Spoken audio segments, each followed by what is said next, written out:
It's TV talk time, talk time. Right. It's TV. We're going to talk about Night of the Seven Kingdoms, man.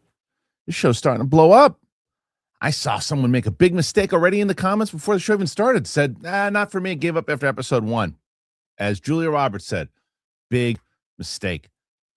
That first episode, it was good. It gets better and better and better. That last episode, that's about as Game of Thrones as you get. So if you bailed after episode 1, shame. Shame, I say. So we've got some more stuff that we're going to talk about. The One Piece season 2 trailer dropped. The Mandalorian and Grogu. Lucasfilm says that Super Bowl parody advertisement was the perfect step for their campaign. I'm sure Mike agrees. So we are going to discuss that and, of course, TV time with Roxy and Stryer. So have you guys seen my my friend the bike? Well, you know what? I'll show Mike and Roxy because there's no way they know what it is. They don't pay attention to my channel when they're not on it. That's fine. So, but maybe I'm wrong. Roxy's the one person that might. So I shouldn't say that. Roxy always surprises me. Mike is predictable. So let's get into it. Here's the show. It's me, Mike, and Roxy. Here we go.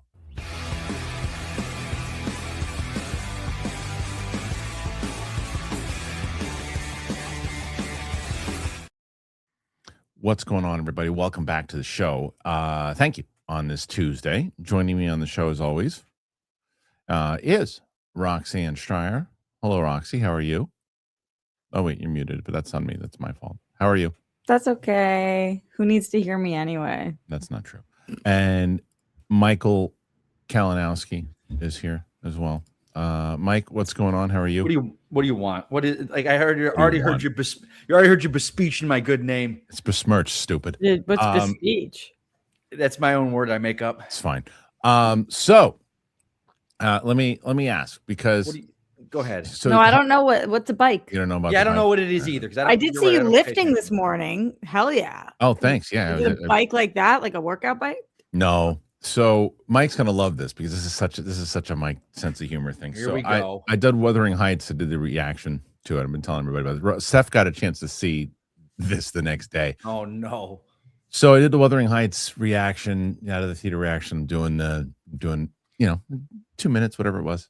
Next day I checked. I didn't check the comments for the whole night. Next day, all I see, Mike, on the comments are, when did Harloff start doing delivery for Uber Eats? What's going on here? What's he doing? What's happening? Oh, God. They said, Wait, why? Harloff's on tough times, this and that. So, wait, I don't get why. that's why. Oh my God. You did not notice. What is that? Is that toilet paper wrapped on handlebars? Toilet paper. It's like, Mike, what 80s character does that look like? Oh, it's a Short Circuit. 100%. 95. 100%. That's incredible. It's really good. It's really good. You probably started seeing the comments and you were like, what the actual F is going on? I had no idea. And then when I finally saw it, I was crying. Yeah, of course. Crying, how the hell did you do that? Absolutely. It's been an ongoing joke for like quite a while. It's just what is that? Like, why did he steal toilet paper from I don't know what it was on his handlebars? I don't know. We're trying to figure it out, but it's just does he not wear a helmet and that's his safety thing? No, it's just probably an unhoused person who needs toilet paper, but that's their transportation. So like that's how they bring it around with them. I don't know. Maybe. So not yours. Kristian, yes. I'm so devastated that I couldn't get an invite to this movie. Was it good? So I can do a reaction. I didn't really know the story so much the first time I saw it. Their chemistry is really good. I don't like the characters. I hate them. They're horrible people. Okay. It's a toxic relationship the whole way through. You only care because it's them. But like, do you have a hard time with horrible characters? Like, no. Is that not your jam? No. It's a gorgeous movie. Like, it looks really, really, but it's just like, because look, Walter White's not a likable dude. And I love that show. Tony Soprano's not. He means, yeah, but you didn't love him with Skylar. True. But there's things. Like, do you like toxic love ever? You didn't watch Heated Rivalry. So Sid and Nancy is about as toxic as it gets, right? It's like, but it's kind of like that. It's like a toxic relationship the whole way through. They're just horrible to each other. They're horrible to other people. But you're just like, but it's entertaining. The movie's entertaining. So I think you'd like it. I think you'll enjoy the movie. This is where I feel like they miss opportunities. Not that I'm some bigwig or whatever, but me being invited more beneficial for them than a lot of the people. Of course, yeah. This movie, right? Better than some asshole who's going to be doing it in front of a bike.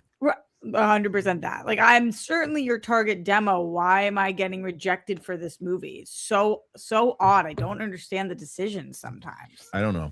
Who knows? Nonetheless, that one comes out. Then the big one that comes out is Goat, the animated film. Oh my God. Everybody was on that carpet. People's raving for that one. Yeah. So I'd missed the screening for that. It was over the weekend. I was going to take my little one, but we just had so many plans I couldn't get to it. So I was like, well, what am I going to do? Am I going to go see it? Or should I just maybe one of these ones that I wait for a reaction now? Because that's the benefit of my channel, that if I miss one, I can do the reaction. Like the Sydney Sweeney one, I still haven't seen. Sadie's coming in tomorrow. I haven't seen it either. Yeah, we're going to react to that one. Yeah. So Sadie's coming in tomorrow. We're going to react to that. All the Game of Thrones stuff. And it's kind of why, because we were thinking about there was jack shit going on. And Mike, I know you're probably going to fall asleep during the conversation, but we're going to talk about this Game of Thrones show. I know I got a lot to say about that show. I didn't see it, but I got a lot to say. Right, but anytime you talk about Goat, whenever I think of Goat, I thought it was a movie. You'll remember this, Harloff, the Adam Sandler tape with the goat. Oh yeah. The old man is like, "Hey, Goat, what you doing out there? Nothing, old man. Go back to sleep. You had a busy day of drinking and beating the fuck out of me." Yeah, that album is just Goat. I'm like, oh, I remember the Goat. I just heard go ahead, Rox. This story about Jennifer Lawrence, who said that when she was on set with Meryl Streep, they all were like walking around and they all referred to her as Goat because Grace. Oh, is that who's in the cast? No. Oh. This is not on the Goat movie. There's nothing to do with it. Nothing to do with it except for the Goat thing. He told the Goat story, then I thought of this Goat story because Jennifer Lawrence was saying when they would walk around, they would all refer to her as Goat, like, oh, get the goat to this place, whatever. And so one time Meryl Streep was walking around and she was like, it's just me, old Goat, coming through. And the entire shooting, she thought that they were all referring to her as like an old goat. That's hilarious. And she had like adopted. She's like, old Goat coming to set, and they were like, no, my mom wouldn't understand that either. She had no idea what it stood for. Yep. Well, it's me, the old goat. The old goat. Goat. But that Adam Sandler album, Mike, was completely. It was super underrated. Super underrated. It's like, I remember at the time everybody was talking about that one. But anyway, okay. So we've got that movie coming out, Wuthering Heights coming out, and then the big one that I think is going to win February is clearly going to be Scream. That movie's going to be the biggest box office winner of the month, I think.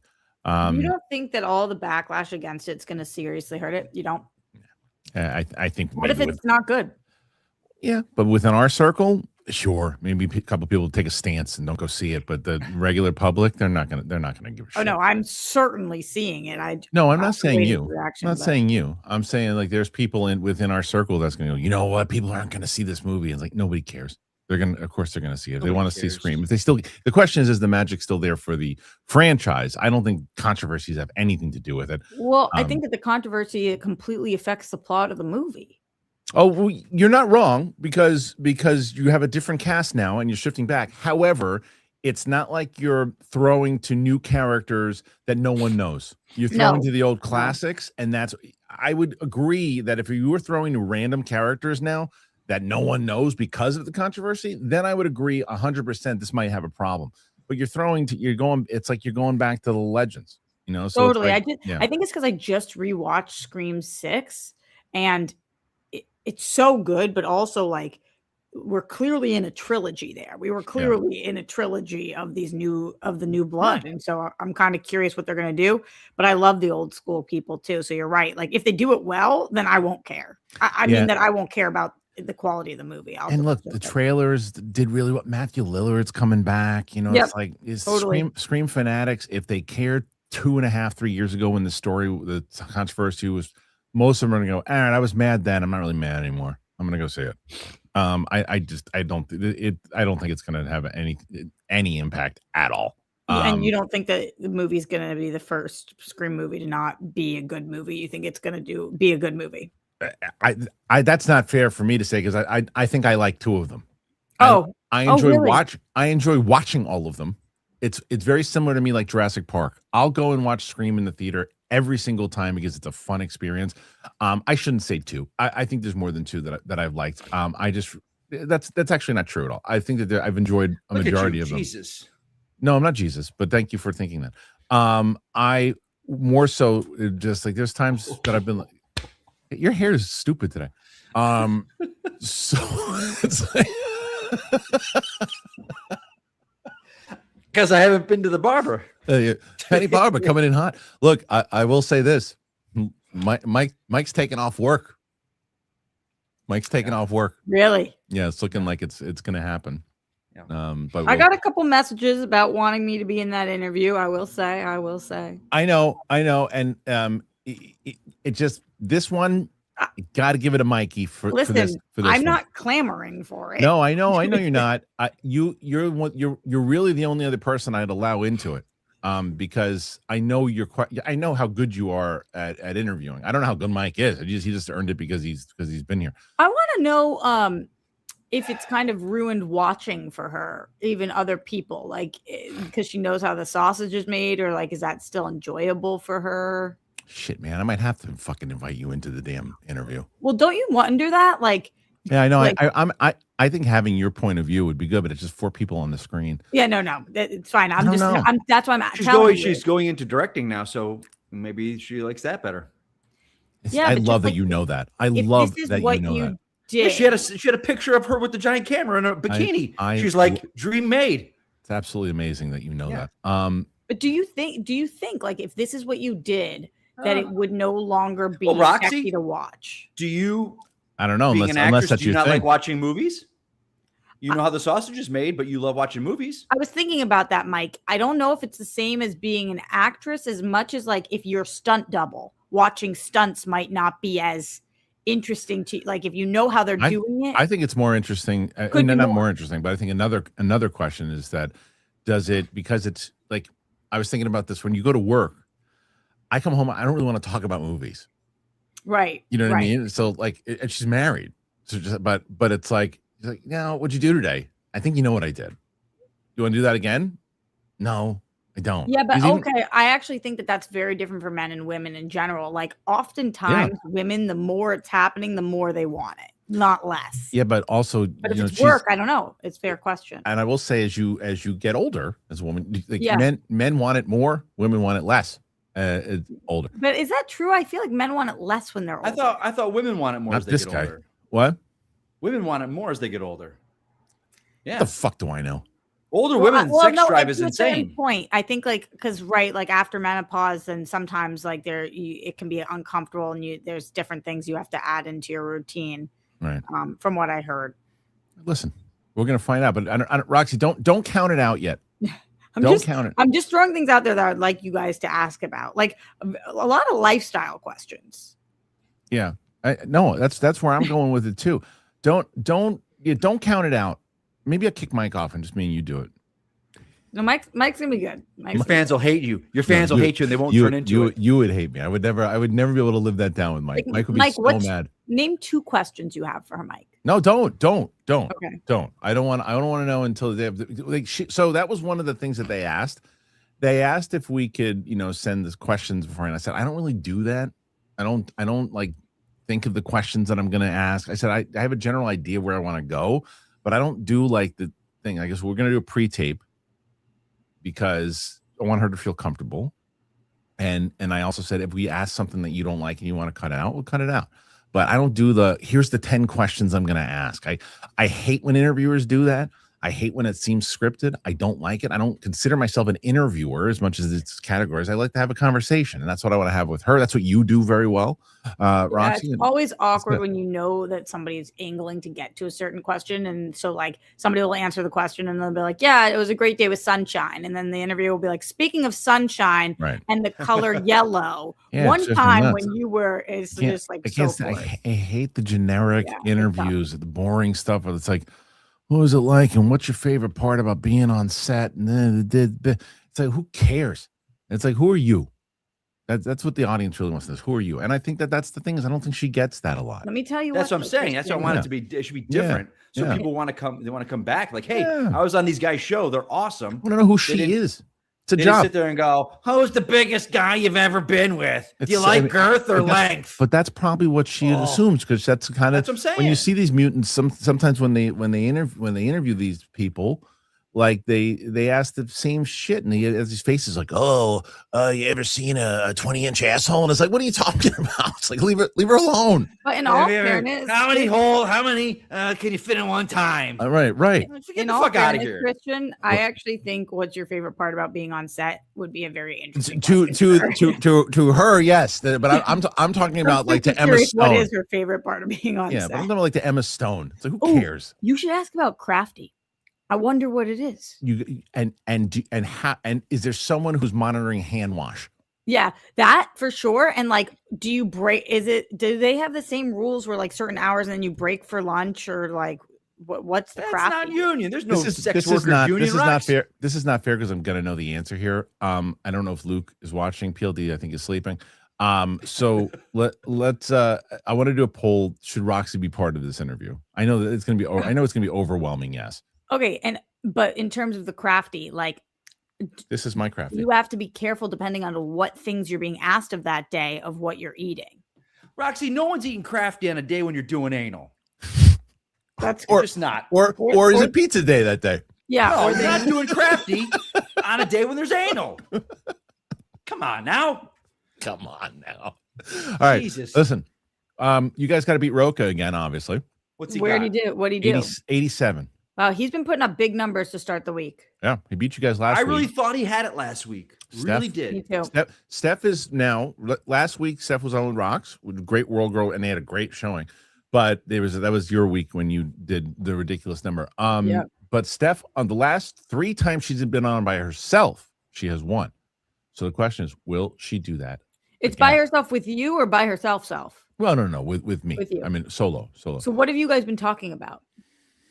I mean, I think it's just it's just a bunch of different. And last week was the bike, Johnny 5. We talked about that for a bit, but we just kind of we've got a good rapport, the two of us too. We've been doing we're going to do that Muppet special today. Actually, we're going to react to that. Hey, how many times are they going to reboot this Muppet show?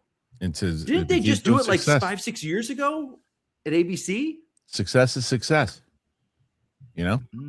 So sure. I don't know. Yeah. Anyway, I don't like the Muppets.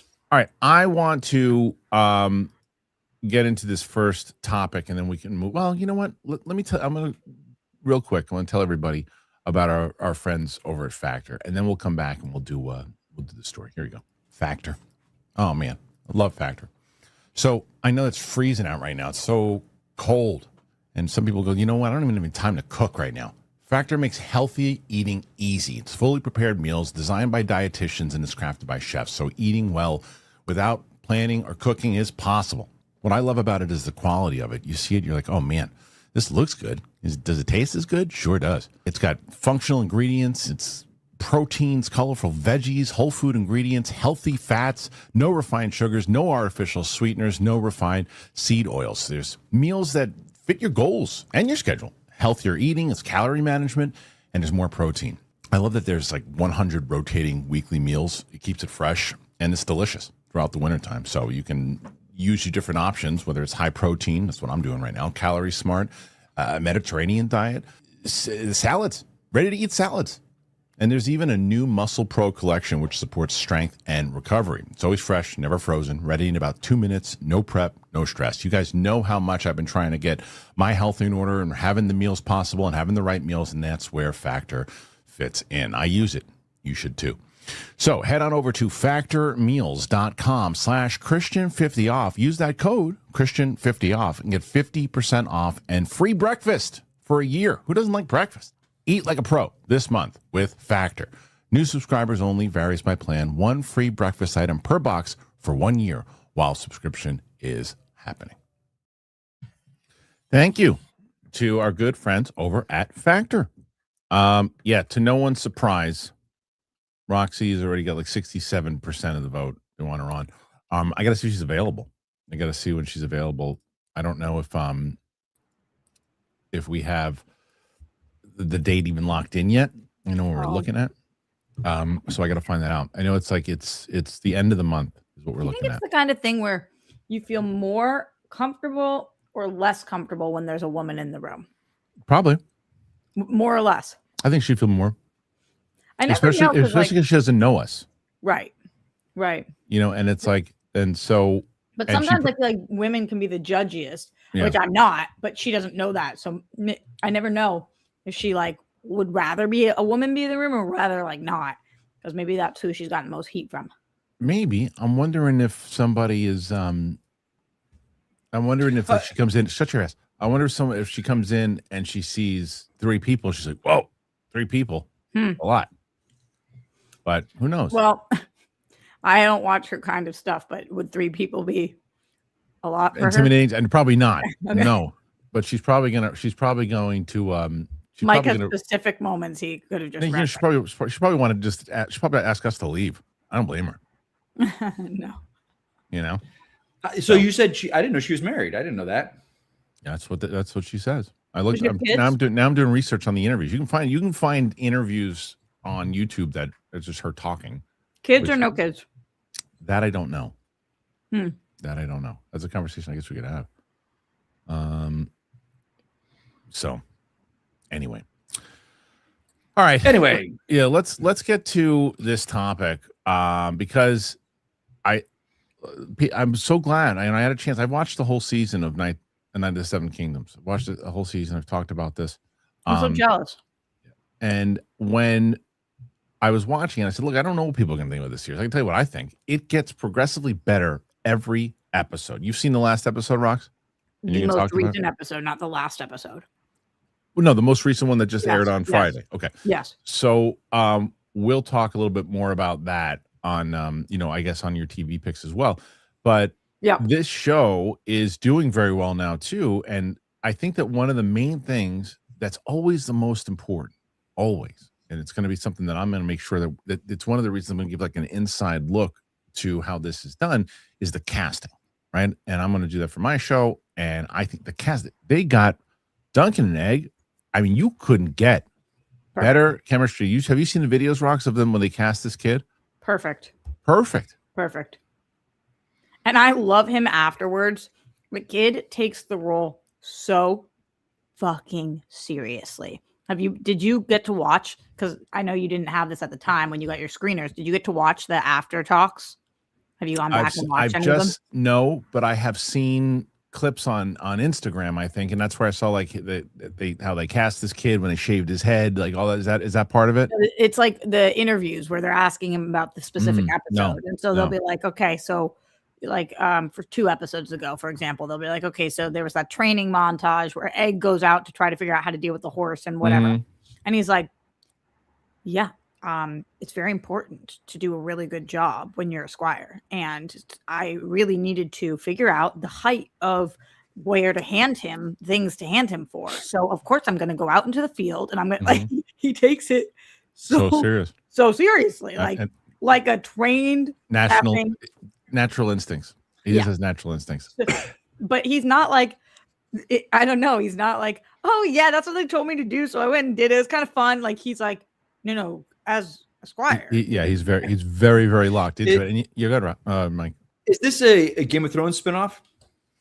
Yes, it's a prequel. It takes place. Roxy, you ruined it. You ruined it. What happened? Because she's laughing. You're making this up, aren't you? No. I swear to God, it's after House of the Dragon, and it's before the. What are you laughing at? What are you laughing at? What happened? And he thinks you're making up the biggest show on TV right now.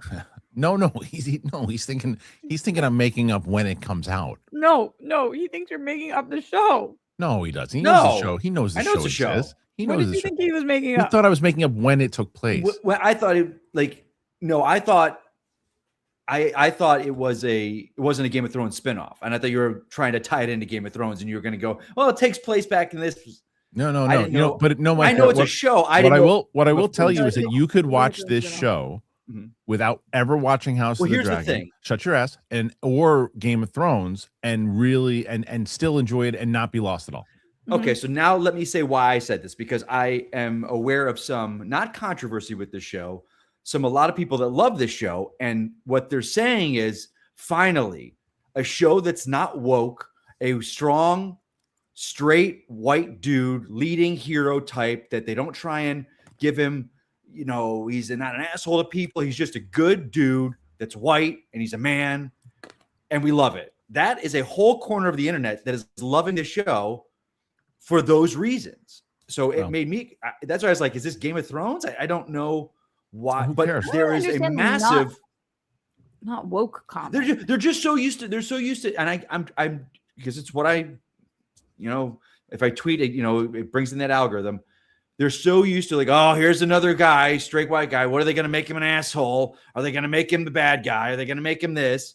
And this guy's like, they're like, he's Captain America. He's like a good dude that's just they adapted it. Being a good, he's a hero saving women. It's like, but they adapted it from George R. R. Martin's story, and it's like, so that's part of the story. You're arguing intelligence with people that whatever. That has nothing to do with it. The point is, it's a really good story.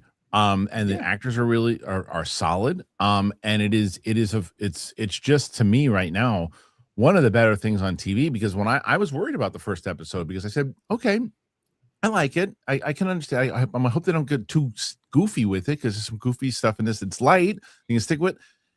Is it going to feel like Game of Thrones? And it does. It just progressively gets better and better. Like I said in the intro, I said, goofing on this guy, but serious also, is that he said, wow, I don't know. I'm surprised Harloff liked it. I bailed after the first episode. That's a mistake, because it gets better and better and better. The last episode, you feel like, okay, we're in Game of Thrones right now. Am I wrong, Rox? Like, you felt that? Well, the reason I don't think you're wrong. I do think it's gotten better every episode. However, the reason I kind of do think you might be wrong is, if I didn't like the first episode, I still don't think I'd like the show.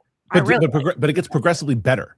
It does. However, if you didn't like the characters in the first episode, I like the first episode. I like the characters. Yeah, I liked it. So, like, if people are like, I really didn't like the first episode, then okay, it's not, maybe the show's not for you. All right. But I am with you that every episode's gotten better. This most recent episode, I thought was incredible. It's incredible.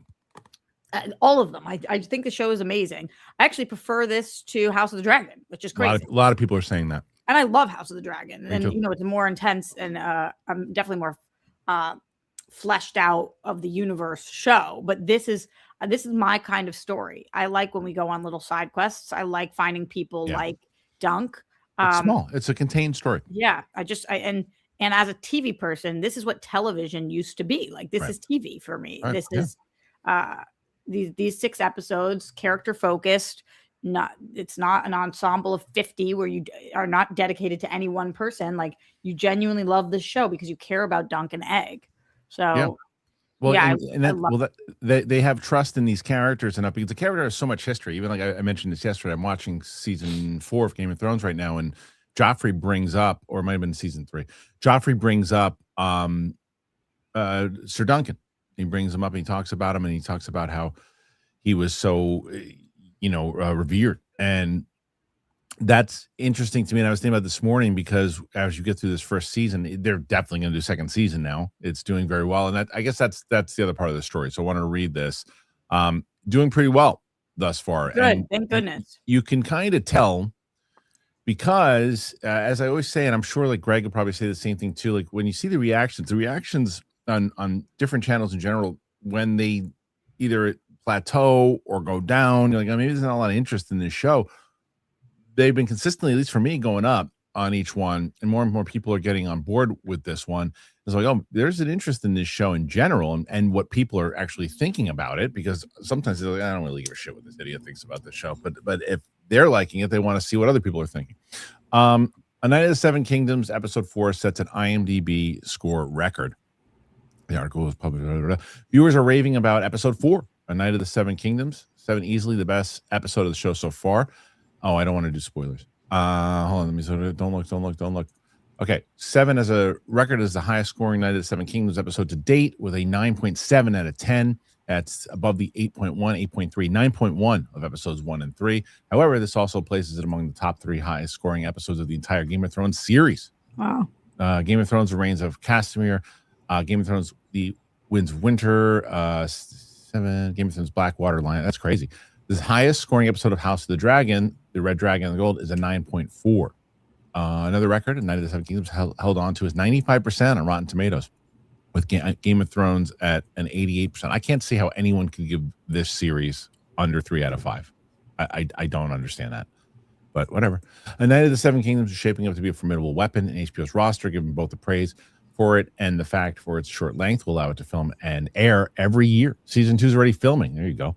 As an annual release, something HBO is very much into ever since The Pit.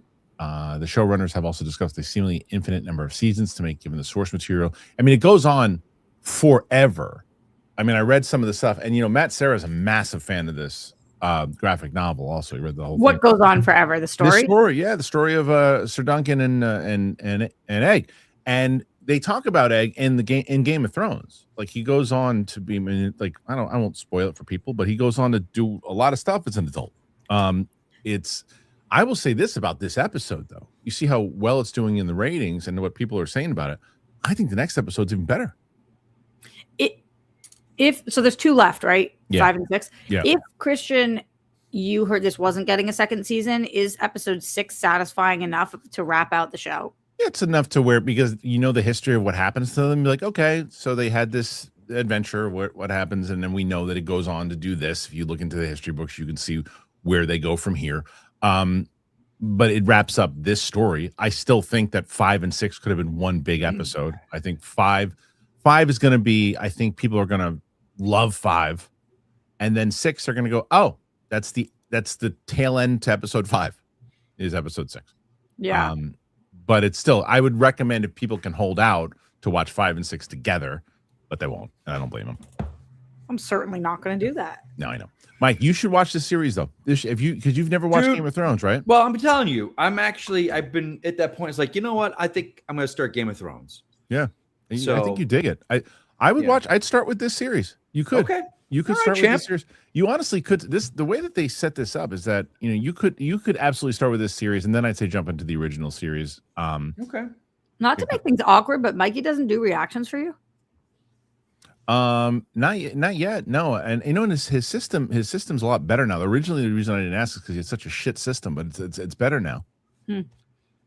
I feel like his reactions would be. I think they'd be pretty great. I mean, Game of Thrones is already taken at this point. I'm sure there's tons of movies Mike hasn't seen. Probably should have Mike start doing stuff. See, Roxy's got you some more gigs on this channel. Thanks, Rox. Thanks, I got you. Smart. Real good. It's real good. I don't know that I can get you in Kristian's show, but I am in Kristian's show. So if I'm going to be in Kristian's show, then it's okay for you to be doing the reactions. The reactions. Fair. Fair trade. So with that, by the way, let's wrap this up first. I'm very curious to hear what people are thinking about this show in general. Look at this. Mike might even start this show. Maybe Mike can talk about it next week. Mike, you can probably binge it too, man. It's like 30-minute episodes. So okay. I think there absolutely will be season 2. And because of what they said, if they're doing it every year, 30-minute intervals, it's the smaller of the 3 series that they have. They can definitely, it's contained. I think that, and I wonder if they're going to do the same thing, because eventually Egg gets older, and they have him as, an adult. And I wonder if they're going to do the same kind of jump, but it's an infinite amount of series. They can keep doing it. I mean, it's like, that's the thing, Rox, is that this show you could do if you wanted to, like, because that's always the thing with like the kids, right? Just watch, and we'll talk about it, the One Piece trailer. And I was wondering, like, oh no, it's been like 3-4 years. They're gonna look significantly older. They didn't, but a lot of times, look at Stranger Things. They look like they're 75 years old now by the time they're doing the show, and it's jarring. But this is different because they can plan around that, and they can go, all right, we're shooting right now, and this kid is now significantly looks older, and he's hitting a time in his life where he's getting taller, his voice is changing, those things. But we're gonna write this season around that. We're going to make sure that now it's a time jump, and we're going to cover the part where now they're here doing this, and Egg is doing this, and Duncan's doing this. They can make that work. The question is how long they're going to do it, because eventually, again, if you know the lore, you follow Egg as a man. So are they going to jump into that? Or they can do what House of the Dragon did, which they recast. Like a leap, right? That's when they're going to jump into Yeah. it and then eventually do it. Maybe they do, maybe they don't. People will be because that kid who plays him is 11 years old now. This HBO? Yeah, HBO Max or HBO. And it's a Game of Thrones spinoff. Yes. Did you know that, Mike? Yes, I know. Yes. Okay. Time to get a haircut. No one. Yeah, okay. All right, smart asses. All right. Listen, what do you guys think? You like it? You not like it? Put your thoughts in there. Let us know. Are you excited to see what's coming next? And I guess, Roxy, another question for you. We know House of the Dragon, they announced that season 4 is going to be the end of it. That's it. So we have season 3. They're going to wrap with season 4. I think that's a good plan. I think season 3 has to hit big because I am not one of these people, but most people were a little disappointed with season 2. And I think it's because they didn't end with the big battle. I think season 2 and 3, if done correctly, will elevate 2 to watch back to back. But they've got to deliver on 3. And if they do, they can close strong with 4. There's so many different rumors of what they're going to do. I still think they should do Aegon the Conqueror. I mean, I think that's a series he absolutely should do. There's all that behind the scenes. Egg on the Conqueror? No, not Aegon. Aegon. Okay. But that's what they actually call this kid Egg, the one in the series. Not that far off. Yeah. I think that we've been hearing a lot of behind the scenes controversy about what stories they're going with and the showrunner beefing with George. Yeah. So clearly they had 2 completely different views on what they should be doing. True. George loves this series. George Knight. He's the most accurate out of everything. But not House of the Dragon. Right. So I'm curious, like, which direction George wanted versus which direction the showrunner wanted. Yeah. Well, we'll see. Anyway, put your thoughts in there, please. And if you're not already subscribed to the Clips channel, please do that. We're trying to get to 30,000 by the end of the year. And the only thing I really can say is please. Please, please. Please. All right. Let's get to some other stories. At least you said please. I did say please, didn't I? Yeah. Yes. Please. Yes. Roxy, I was going to ask you because I feel like you've talked about this person. There's a comedian that I see all the time now. He was in Tron Aries. I have no idea who this person is. What is his name? Hassan Minaj. Hassan Minaj. Yeah, I love him so much. Okay. Why? What happened? I saw him on the he made me angry. Oh, what happened? I watched the Jeremy Lin special on about for the Knicks. Okay. And he was there talking about it, and I was watching it with my 8-year-old, and I'm like, okay, because I wanted to see this. This is big time in Knicks history. Guys throwing out curses for no reason in the middle of it, and it's just like you don't need it. You don't need to do that. It was like the way he was cursing. I'm like, yeah, does he have a fake beard? No. Is it a real beard? Are you sure it was Hassan Minaj? I think so. Because Hassan has a very scruffy beard, not like a big beard, unless he's grown his beard out. I don't know. It looked fake to me. Just throwing out curses. I mean, you don't have to do that. You got the dirty language. Why? Yeah, it was. It was him. Right. I don't know. Does he have a big beard? It looked fake to me. Is he funny? So he had the show called Patriot Act, which is I remember you talking funny about in him. a way that John Oliver is funny. Okay. Like he is. I didn't find him funny in this special. He's a political comedian. He is a a very hot topic comedian. So I wouldn't say that Hassan makes me ha ha ha ha laugh. But he's clever. But he's clever. Yeah. Okay. I mean, I respect that. He didn't give me enough to judge whether he was funny or not in this. It wasn't really the intent. If he was trying to be funny in this, it didn't work, but I don't think he was trying to be funny. So he's a very smart guy who happens to be cleverly funny a lot. Okay. I don't have enough game tape on him to say Right. whether he is or he isn't. But Totally. just that I was watching, I had to earmuff my kid 20 times when like you would say about any of the main political even any of the pundits Jon Stewart or John Oliver or Bill Maher or whoever would you be are they really funny yes but he's clever. Okay, that's different. Yeah, okay, I respect that. All right, so anyway, now we are going to move on over to some other things. We have some other things to discuss. Let's get into this trailer that dropped. I mentioned it. I forget. Roxy, have you watched One Piece yet? No. I'm so curious of what you would feel about that series. I feel like you will either love it or you're gonna be like, I don't know, it wasn't for me. But I feel like you'd love it. I obviously didn't watch any of the animated version. Neither did you, I'm assuming. No. And so I kind of was like, this probably won't be for me. And now I do regret that I didn't watch. But then I watched the Avatar, The Last Airbender live action, series. The other live action that Netflix did after it being such a long running animation. I heard that was the farts though, that series. And it wasn't that good. So I was like, oh, maybe this just this is different. This is different because I watched that first trailer of this first season. And I remember watching it and getting some shit from some people because I was like, I don't know, maybe I'll watch this because my oldest likes anime, and if I watch it with her, I'll have something to watch. But this is not for me. I didn't watch a single one with her. I watched them all myself, and I loved it. I loved the tone of it. I loved everything about it. I loved how fun it was. And the trailer, the second trailer, second season trailer, just as good. And that came out today, everybody. So, where is it? That's it. There we go. Beautiful. So Netflix's One Piece season 2 full trailer hit today. I put my reaction up. People are asking where my Game of Thrones reaction is. That will be up after today's show, so don't fret.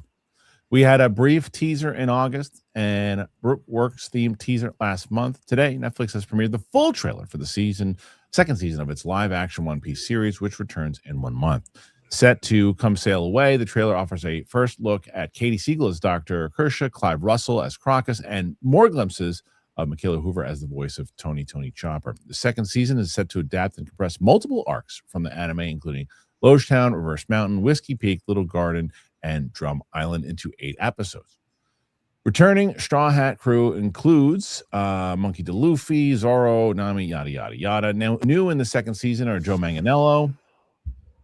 This is a whole bunch of people. Second season arrives fully on March 10th. Third season of the series has been already been in production. Cape Town for nearly 3 months. Expected to arrive in 2027. That is smart. This is going to be a massive hit. This is going to be a massive hit. It already was for Netflix. When you say it already was, like based on the people who were talking about it or the numbers or what? Both. I think the fans, when you got to understand how popular the anime was for this thing. I definitely know that. Yeah. So that wasn't Netflix, right? That was Netflix. I mean, well, when it originally aired, right. I don't know. I don't know if they still picked it up or whatnot. But either way, you got it. If the fan base is happy, right, then you're doing something right. But you can't just win on the fan base if you're doing I mean, look at if you watch this trailer, the budget on this thing is astronomical. It's got to be. So do you think we should go back and watch it? Yeah, 100%. Okay. I would like to talk to you. Where it originally aired. I would like to. Oh no, you're gonna go back and watch the anime? No. There's like 1,000 episodes. I just was curious. All of a sudden, aired in Japan on Fuji Television. I would love this is one of those things where I would say if I could get you to do reactions, I would do reactions of those with you. They chose other people for rejects. Because I thought I was going to be on that too, because it does kind of feel up my alley, but I understand why I'm not, also because I'm so not an anime girl. Sure. Watch it, the first season, so we can talk about season 2 when it airs, because I'm back on my TV game. I watched Don't tell us. Don't spoil. No, I'm not about to. I watched I'm going to say I watched close to 30 hours of television this week. Okay. I watched so much TV this week. Good. I'm looking forward to hearing your picks. Someone Soul Style Jukebox skills. I'm switching to ha. I love ha ha ha, by the way. I'm a fan of ha ha ha. That makes sense. LOL, I hate. Always hated it. I hate it. Do you like when people say lols? No, because it's not true. Ha ha ha. I believe you, because you can do a ha ha ha. You can go ha ha ha. And it's not like LOL means you're laughing out loud. I don't believe you. What about ROFL? There's no way you're running on no, because you're not laughing. You're really laughing your ass off because I said that the Mandalorian trailer wasn't that great. You're laughing your ass off for it. No, you're not. Stop. You're not. You're what about you idiot. You don't think it's good. That's fine. TFL. rolling on the floor laughing, right? That's you're not rolling on the floor. If so, take video of yourself rolling around like this and laughing. That's what I want to say. Imagine if every time you said rolling on the floor laughing, you were on the floor. You're actually doing it like this, like you're actually rolling. Like that would be great. But no one's really doing that. That would be great. That would be great. Yeah. You know who would be doing stuff like that if they said it? Me. Yeah, that's true. Me. That's true. I'm laughing at something hard. If you write ROFL, whatever the hell it is, I believe it. When I told you, I was like, dude, I've been crying about. I don't even need a haircut. Every time I said that, I was crying to myself. Roxy, I'm so mad. Remember my video that someone asked, like, what's the video that made you laugh so hard? Oh. That was deleted. The girl one? Which one? The girl lifting the weight. Yeah, that whoever uploaded it. The girl lifting the weights. Whoever uploaded that deleted it, and I can't find it. I'm dying. Well, watch it on this show. Yeah. Okay. You can watch it. Go back to this show and clip it out. I got to go back and watch it too. I don't know what it is. Oh my God. You do know, Kristian. He described it to you again when you came back and kept I don't remember. I don't do it justice. You got to watch it. Yeah, I don't remember. All right. So we more than justice. But listen, will you watch the show? I don't know about by next week, but no, not by next week. When is season 2? March like 13th or something. Yeah, I'm gonna watch it. Right? Is that true? If you guys are gonna talk, like March 10th. If the people want it, then the people got it. You know. I want it. Yeah. I want to talk to you about it. Yeah. I'm caught up on almost everything now, except for I didn't put a specific show on the list today because I'm not caught up on Fallout, but I did finally start watching Fallout. Oh, you did? Yeah. Okay. Not Fallout season 1. I had already watched that, but season 2. So what happened? Who'd you ban? So someone put LOLZ. There's a member on the channel, and I put them in timeout. It's not LOLZ. It's LOLs. I know. I put them in timeout. You can come back later. I like to do that. Michael That's D, fun. I've got your back. LOLs. Eat it. Anyway, all right. Not Michael. Poor guy. All right, listen. Just lolling. We got some more to discuss, but are you guys excited for One Piece season 2? Put your thoughts in there. I want to know. Let me know. Please do. Please. Please.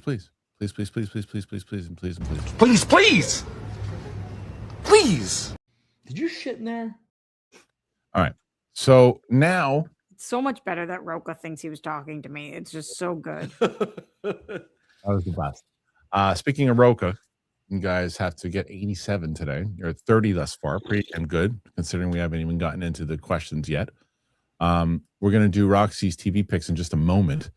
But I haven't really, we talked about this at great length yesterday with myself and Roka. I haven't spoken to Roxy and Mike about this. I feel, and I could be wrong, but I feel like Roxy's going to be on the other side of this. No. And I feel like Mike is going to be on the side of myself and Roka, but I could be wrong. Let's read. The Mandalorian and Grogu, Lucasfilm calls the Super Bowl parody advertisement the perfect next step out for our campaign. Okay. Lucasfilm's marketing head has weighed in on the decision to release a parody advertising featuring The Mandalorian and Grogu during the Super Bowl, as opposed to a new teaser for the movie.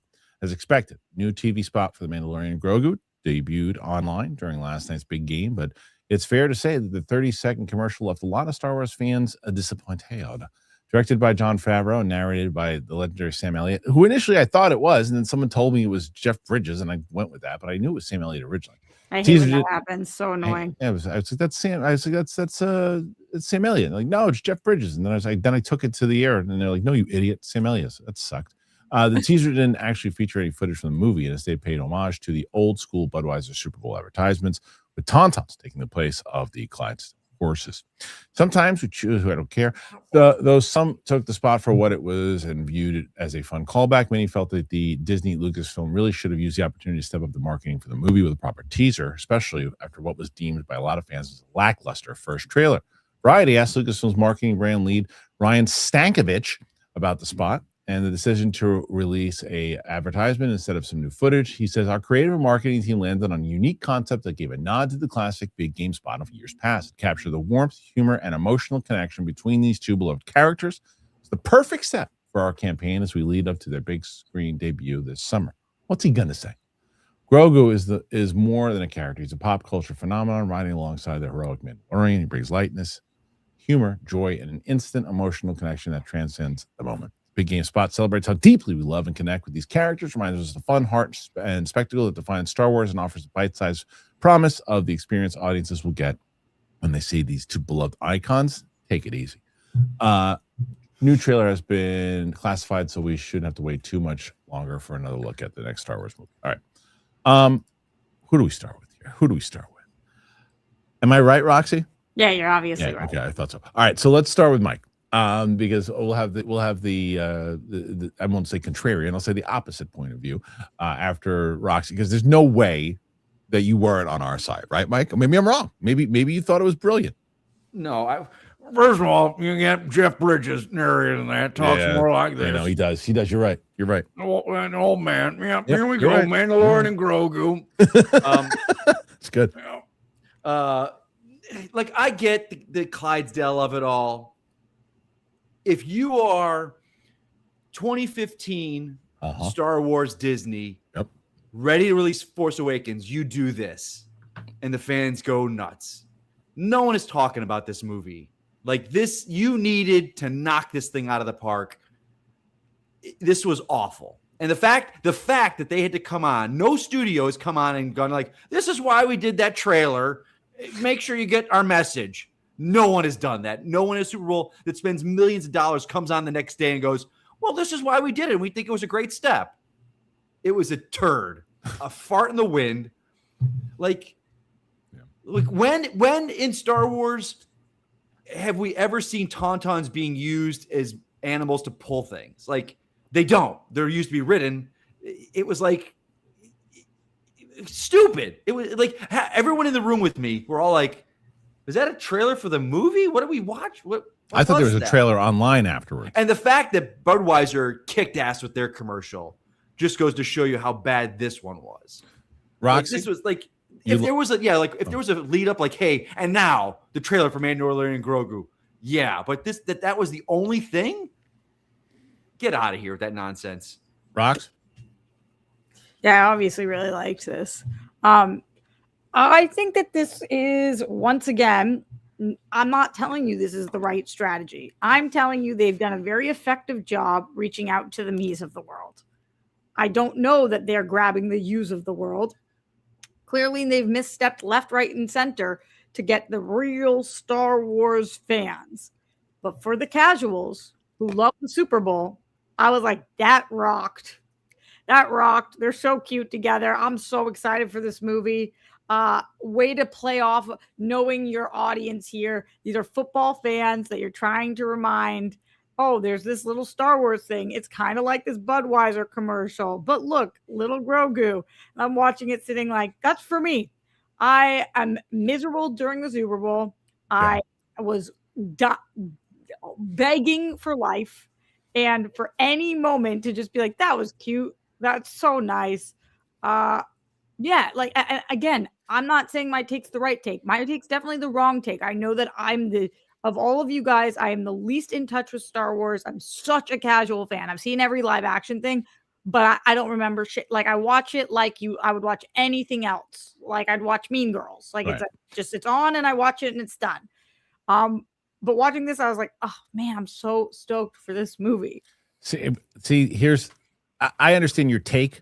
I do. I understand your take for the way that you approach it in general, right? But if you're looking at business wise, what Mike's saying, it was a bad business decision overall, because the reason why, it's exactly what you said, Mike. I think that if this was 2015, or even in the 80s when they did Burger King commercials, they did Burger King commercials for Star Wars, and then you had a trailer and you had something else and people knew it was coming out.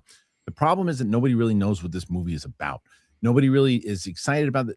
You're coming off, and if it was right after season 2, then maybe you could have gotten away with this. But you're coming off a lackluster season that hasn't been on for a while. This is the first movie in 7 years.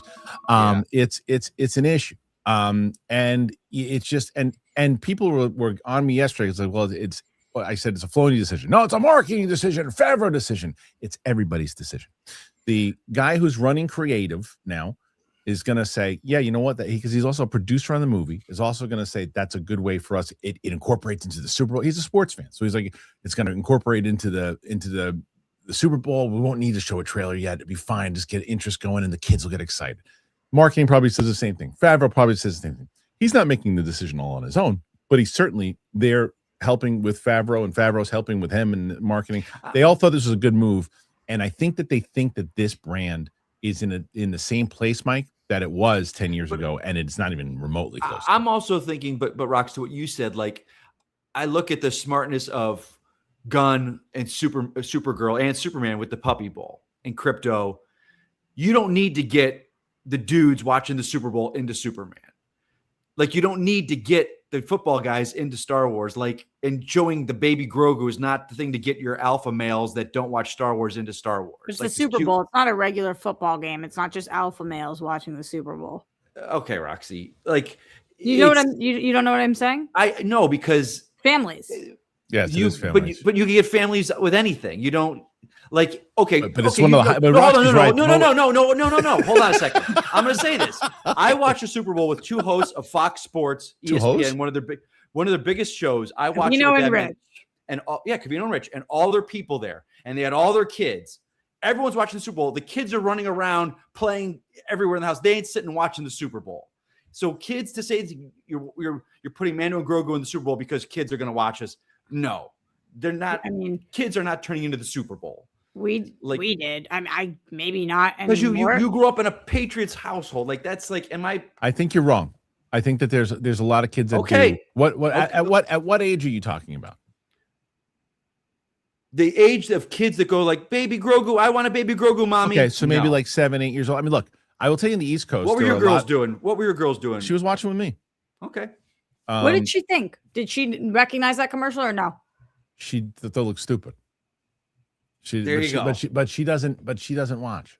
So that could totally be right. Like, I can't justify my stance on this except for telling you guys how I personally felt. All I am saying is that I agree with Mike that they don't need to go after the Macho Man. I don't think the Super Bowl ad was going after the Macho Man. No, it certainly wasn't. No, I get the nostalgia of it. I get that. And if this was 10 years ago when Star Wars was coming back, everyone was talking Force Awakens, that would have been the whole, look at that cute little nod to the Clydesdales. Awesome. They are in the crapper right now and need every bit. I agree. Firing on all cylinders. And you got to establish the tone too, right? We don't even know. The tone this movie comes out, in 3 months? We don't even know what it's about. No, and that's the thing, Rox. You said, oh, that looks cute. I love them together. But what's the tone of this movie? Is the tone like this, or is the tone going to be like what we saw in the Boba Fett episode when he walked through the butcher? And if it's that kind of tone, remember when he walked in that butcher shop and he's just taking people out, I'm like, where's that movie? Like that movie. Guys, though, okay. So I'm pretty sure the answer to this is that you guys there's nothing in the world that this marketing could do that would make you guys see the movie, right? You're going to see the movie no matter what, right? Of course. Yeah. Of course, right? Yeah. Yes. Who are the people that you guys think are on the fence right now? People that don't even know another Star Wars movie is coming out. And B, people who don't necessarily even watch Mandalorian and Grogu or Mandalorian. Roxy, that's a good question, because I think the problem is I think people will watch this movie, but I don't think they're going to watch it in theaters. Right. I don't think they're going to watch it in theaters. I think they're going to wait. Very well on they're streaming. paying $200 a year for Disney Plus. Let's do a bet, Mike. Let's do a bet for all three of us, or not, right. Our prediction rather than a bet. Prediction. How much does this movie make worldwide? Oh God. What's the budget of it? 160. So one of the cheapest Star Wars movies ever. Do you know what comes out around it? What's the date? It's in early May. I'll tell you right now. I've got my gut instinct. Yeah, hold on. And I know what I want to say. All right, so let's say right now, and people can hold us to this, to what this movie is going to make. Notoriously, Mike and I suck at this.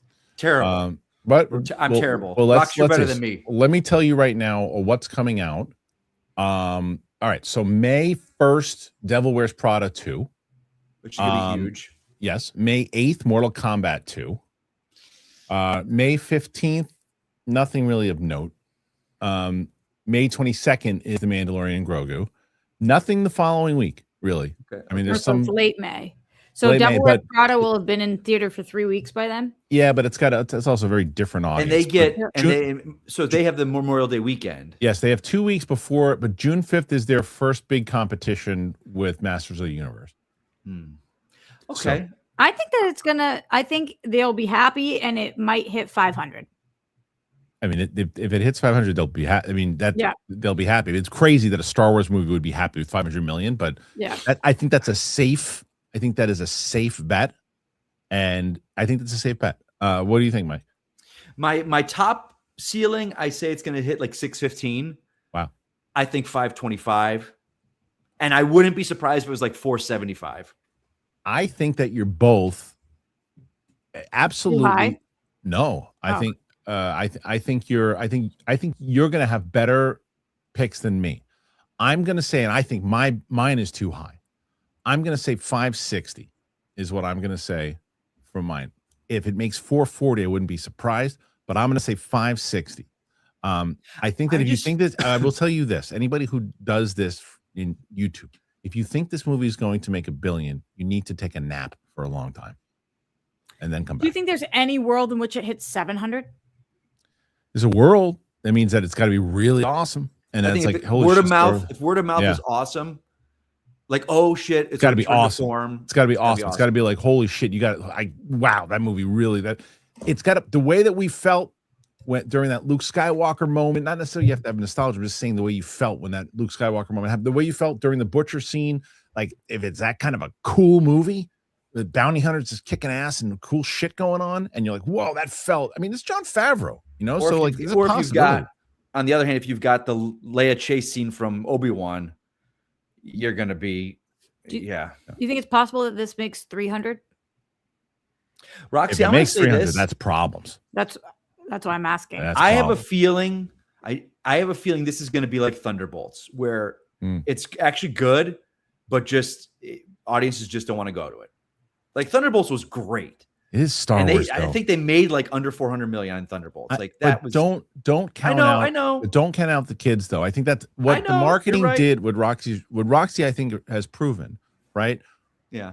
In that cuteness factor with, I think that does work towards kids, whether it was Super Bowl or not. They're going to market heavily. On Grogu, and the merchandise on Grogu. They didn't even know what they had with Grogu after season 1. They had to go into super production to get all that shit out. And so he's going to sell. He's going to get a lot of asses in seats, and he's going to get a lot of kids' asses in seats. So we're going to be, don't count him out. So I think it is highly unlikely that it doesn't make 300 million. I think it. It's got internationally alone.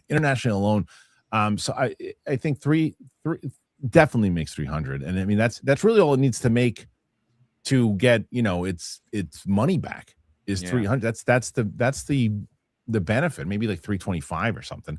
But the other thing that's interesting is like the other studio, like Marvel, DC, all of that. They don't need to make as much of a profit on their movies because there's so many of them that the studio's still making more money. Like, when you only have one Star Wars movie every several years, for it to just break even or make like a few $1,000,000 is not enough. It really needs to pull in a lot more money because to make the franchise worth it if you're going to be having so few movies. Well, but they're going to start doing more now with the totally. But I think that they're not going to be stoked unless this goes. If this hits 450 or above, I think they'll be happy. Oh yeah, because look, and this is what I've said many times over, and we'll reiterate this because I just saw a super chat comes in that I think that you're going to see a lot of similar comments to this in general. But I've said this a million times over. I'll say it again. The intent of this movie is not to make $1 billion, even though that's usually what Star Wars is all about, right? And that's what Starfighter will be about. But the intent of this is, Bob Iger said, why are we spending $160 million on season 4 when we could make a 2-hour movie and get that 160 back? And all you need to do is get that back. And to them, it's a business decision. It dilutes the brand a little bit. I agree with that. But it doesn't kill the brand. I mean, what you're saying, that to me, I think is the crux of it. Because when Mando came out, was it 2019? wasn't it? Yeah. 2019. Yeah. 2019. Like we were all just blown away by this thing. Yeah. You're like, what is this? Is incredible. This is what Star Wars should be. And now here we are. Like Season I'm 3 heard it. so much more excited for Starfighter than I am for this. Yeah, a lot of people. And I don't know anything about Starfighter. I don't know anything about it, but the fact that it's Star Wars on the big screen, meant for the big screen. I think it's such a mistake to turn this into a Clone Wars episode, is what they're doing with. But watching those, anything I've ever seen, anything I've ever seen, I was like, oh, that's all the volume. They're on the volume. Clone Wars. This movie is essentially going to be like another Mando one, not the Starfighter one. No, right. No. Mandalorian Grogu is going to be like an episode of Clone Wars. It's like you got like Road to the Hut, and you got all these characters from the Clone Wars, and you got all this shit that's going on. It's like it's what I mean. Like I know that you were just insulting it, but I don't even know enough to know that that was an insult. I needed you to break down like whether that was a good or a bad thing. I think for you, it won't. You're like, okay, tell me a good story. What do I care, right? Yep, but I think that it's going to play cartoonish. I mean, this movie, and not because I'm a shill, but just because of where I'm coming in from, this movie would have to suck for me to not like it. Right. Like the movie will have to be very bad for me to not like it. Because there's never been an episode of Mandalorian and Grogu of the Mandalorian that I didn't like. Okay. Roxy, did you like Rise of Skywalker? Yeah. Okay. Yeah. Just like watching Star Wars, and I think that's okay. And that's a massive amount of audience. Right, totally. But and then when people are like, but what about this, and this? I'm like, yeah, that makes sense why it bothered you. Right. You're not locked in invested like everybody else. You just want to watch a movie. But I think that's what Disney needs is understanding is like the Roxys of the world. How do we get them back into theaters? What? I saw that. Roxy. I don't get She's got a loss for liking Rise. I get it. I get that if you're a diehard fan of something, it's annoying when you love something so much to talk to somebody who just kind of is like sprinkles and cherries about it. Like I just like Star Wars and I like cool shit. No, like, but I think I like the Obi-Wan series. I dig Star Wars. Well, let me ask you a question, Roxy. Are you going? So let's say that you don't get a screening for Mandalorian. Yeah, I'll go. Grogu. I'm gonna go. You would still buy a ticket? Yeah, I would still go definitely because like fun to see a big screen. Okay. I think that's what they're hoping for. Yeah, I think they're hoping to see like you. We haven't seen a Star Wars movie on the screen but that's overall the point though. That's the point is that there hasn't been a movie since 2019, and you want to get people going. Like if they would have showed a scene similar to what you saw with the Mandalorian in that butcher shop, that would have gotten people, oh shit, he's kicking ass again. He's back to where he is. But instead, he's got Sam Elliott talking about, it's like, get out of here. The last time I saw Rise of Skywalker was when I saw it in theaters. Okay. That was the last time you saw the movie. That's the last time I saw it. Saw it once. Liked it when I saw it. But like if you said to me what happens in that movie, I don't know. Nobody's going to agree with me on this. I would rather watch that movie 1,000 times in a row than to have to watch The Last Jedi again. And I'm going to have to watch both of them with Sam. I liked that movie too. A lot of people did. Way more people like that movie. But I think Lucasfilm and Disney would want, like Roxy, there are more people in the world like you, moviegoer wise, than there are the diehard Star Wars fans. That people just want to go and have a good time at the movies and see a good movie. So it's like, I don't know. I don't understand how you got to appease the fans, the hardcores. Yeah. I want to get a clip. Luke, can we clip out Ray Who? We got to clip that out. I liked better than Ray Who. You liked that one. I like Roxy's anti-God liberal hat. Oh no, the way because I usually bring that up all the time. The Ray Who, bring it up all the time. Ray Who, get out of here! What are you doing in front of my house? Get out of here! What are you doing, little lady? In the middle of the desert. In the fucking desert. How'd you get out here? Ray Who. I don't even remember what you guys are referencing. At the very end of the movie, it's the very end. There's the horrible moment of like when they need to show that she took the name of Skywalker.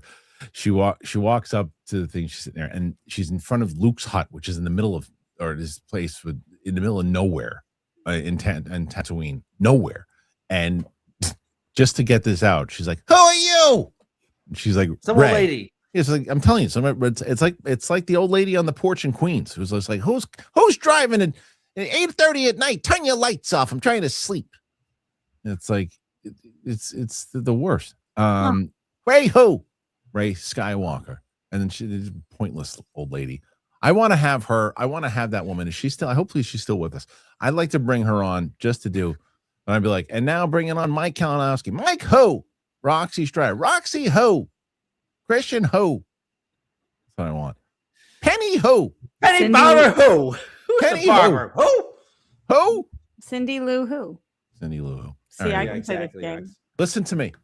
What do you guys think about all of this? Mandalorian, Grogu. Excited with the marketing. Think it's you on Roxy's point of view here. You on myself, Mike's. Put your thoughts in there. Let us know. I got one last thought, Harloff. Go ahead, Billy. Throw me up there. Go ahead, Throw me up real quick. Yeah. Yeah.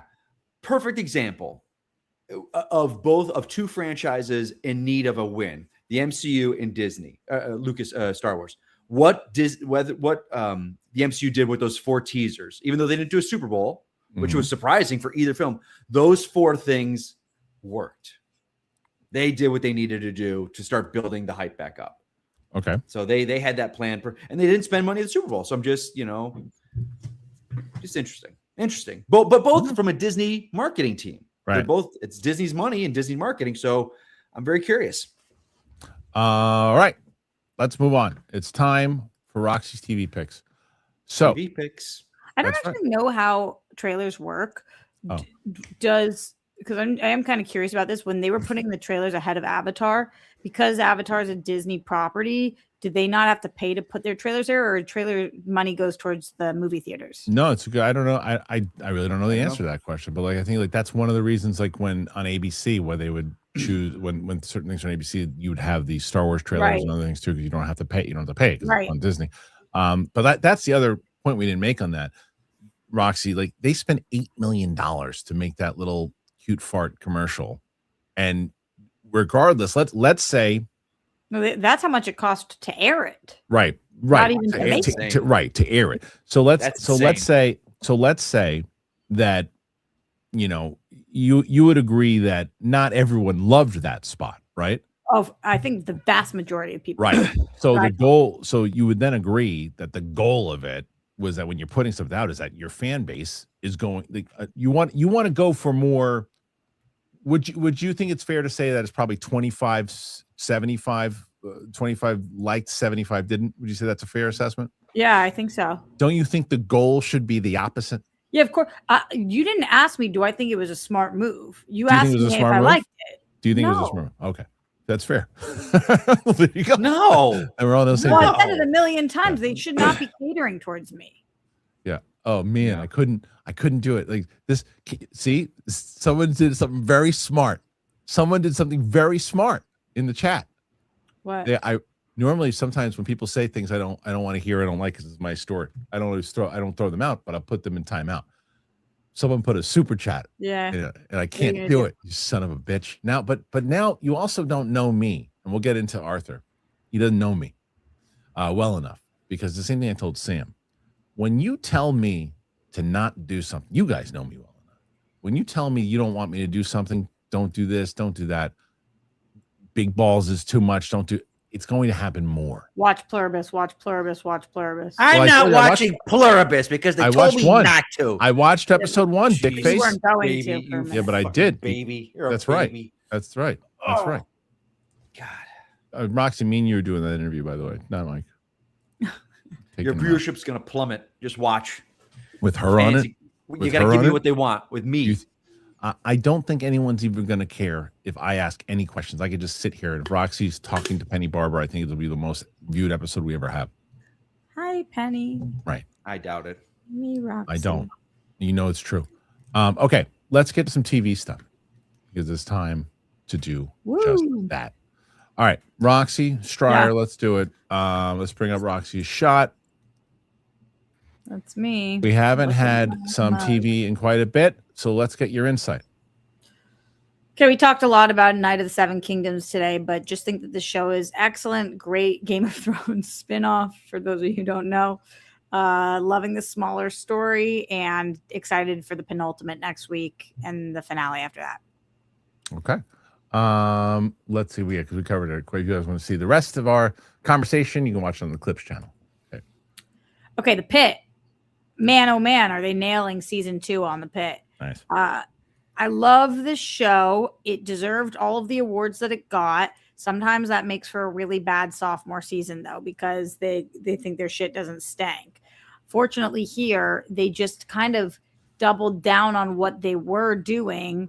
And I am still curious because we know that there's going to be some kind of a cyber attack, I think, that they announced, but we don't know exactly what that looks like for the hospital. And yeah, I love their relationships. I love their friendships. I think that they do a great job. I heard on my friend Jess Lucero's show this week, one of the actresses went on and said that this is a no side set, which means that they are not allowed to, they don't have their like little half sides printed going on to set. They all have to come like 100% prepared. It seems like it's a very difficult set to be on, but it's resulting in a really amazing show. So kudos to the pit. I think this is must watch TV, and the Emmys and all the other awards proved that. Okay. Next one after that. This one I've been seeing advertised quite often. Yeah, you guys told me to watch this, and so I have been watching this, although I'm not done with it yet. It's 6 episodes on Netflix. It's called His and Hers. It is a murder mystery show, and it is very enticing. Like, you're watching this. The only reason I haven't finished it is because I'm watching this with my man, and he's slower than I am. But this is like one of the only shows I could even get him to watch a second episode for, because kind of similar to Sadie, like he'll bail quickly on some show if he's not into it. This is like you finish episode 1 and you're like, oh my God, next? what is next? What's going on? So I've heard they stick the landing. I'm excited to go and find out, but it's definitely whatever TV's version of a page turner is. This is Pretty that. good. Like, Did you start watching? What was it Steel? Did you start watching? Did you talk about that already? No, what's Steel? Steel's the one with Sophie Turner. Oh no! Mm-mm. We started watching that the other day. It's pretty good so far. Yeah, I have to finish it, but I liked it. Sorry. All right. Next one. Bridgerton dropped its first 4 episodes of this season, and I'm kind of interested. I didn't know that. I didn't watch any of the marketing, so I don't know if they announced this, but they're straight up doing Cinderella, this story. The woman that you see here, she is essentially like the stepsister of these other girls, and she is forced to clean the house and shine their shoes and all that stuff. And I'm like, oh, wow. I did not know that we were doing Cinderella on Bridgerton. This show is sexy. It's fun. It doesn't take itself that seriously. I love the violin aspect. And it's doing that thing where it's dropping 4 episodes every couple of weeks. So it gives you a lot of time and space to catch up on it. There's only 4 right now if you want to pick it up. If you haven't seen any of the other seasons, I still think you'll be fine watching this. There's other characters that you might not know their side stories, but they do a new love story every season. So okay, 2 more. Just jump in. I am watching Interview with the Vampire for The Real Rejects. And so I figured I would talk about it a little bit on here because I had heard about the show for a really long time, and they're going to be coming out with a season 3 later on this year. And so I started this especially after you guys had been loving Heated Rivalry so much. And you guys recommended that because I love vampires and because I love queer media. Interview with the Vampire kind of perfectly combines those things. The show is super sexy. It's very intense. It's really well done. AMC Plus has like a great grip on their supernatural dramas. And this is so much better than the movie. It's hard to even express. Like, I just think it's such a better, so good, such a better vampire story. And if you're into kind of like I was asking Kristian earlier about that toxic love, forbidden love, this definitely covers that. It's really good. Last one. Man, oh man, I would say that this is the best show on TV. Shrinking. Wow. This show is amazing. Bringing in Michael J. Fox this season. Oh wow, really? Yep. Oh. Wow. So bringing Michael J. Fox this season has been, very emotional. Harrison Ford's character has Parkinson's on the show. Right. So we knew that they were bringing in Michael J. Fox. I think that the way they've incorporated him was very smart. I'm curious to see how much more they end up incorporating him or at what parts. But this show has an all-star cast. It is so heartwarming. and also asks us to face tackle very difficult things about ourselves in life. It's also very funny. So if you are watching one show on TV right now that kind of can be a drama, a comedy, all of the things, it should be Shrinking. The show is A+, Apple TV. I need to finish season 2. So good. It's gonna be one of those things I just binge all the way through. You believe that Michael J. Fox and Harrison Ford are working together for the first time? I know, it's nuts. It's just wild. Nuts. It's good though. Okay, well there you go. Make sure you check out Roxy's picks.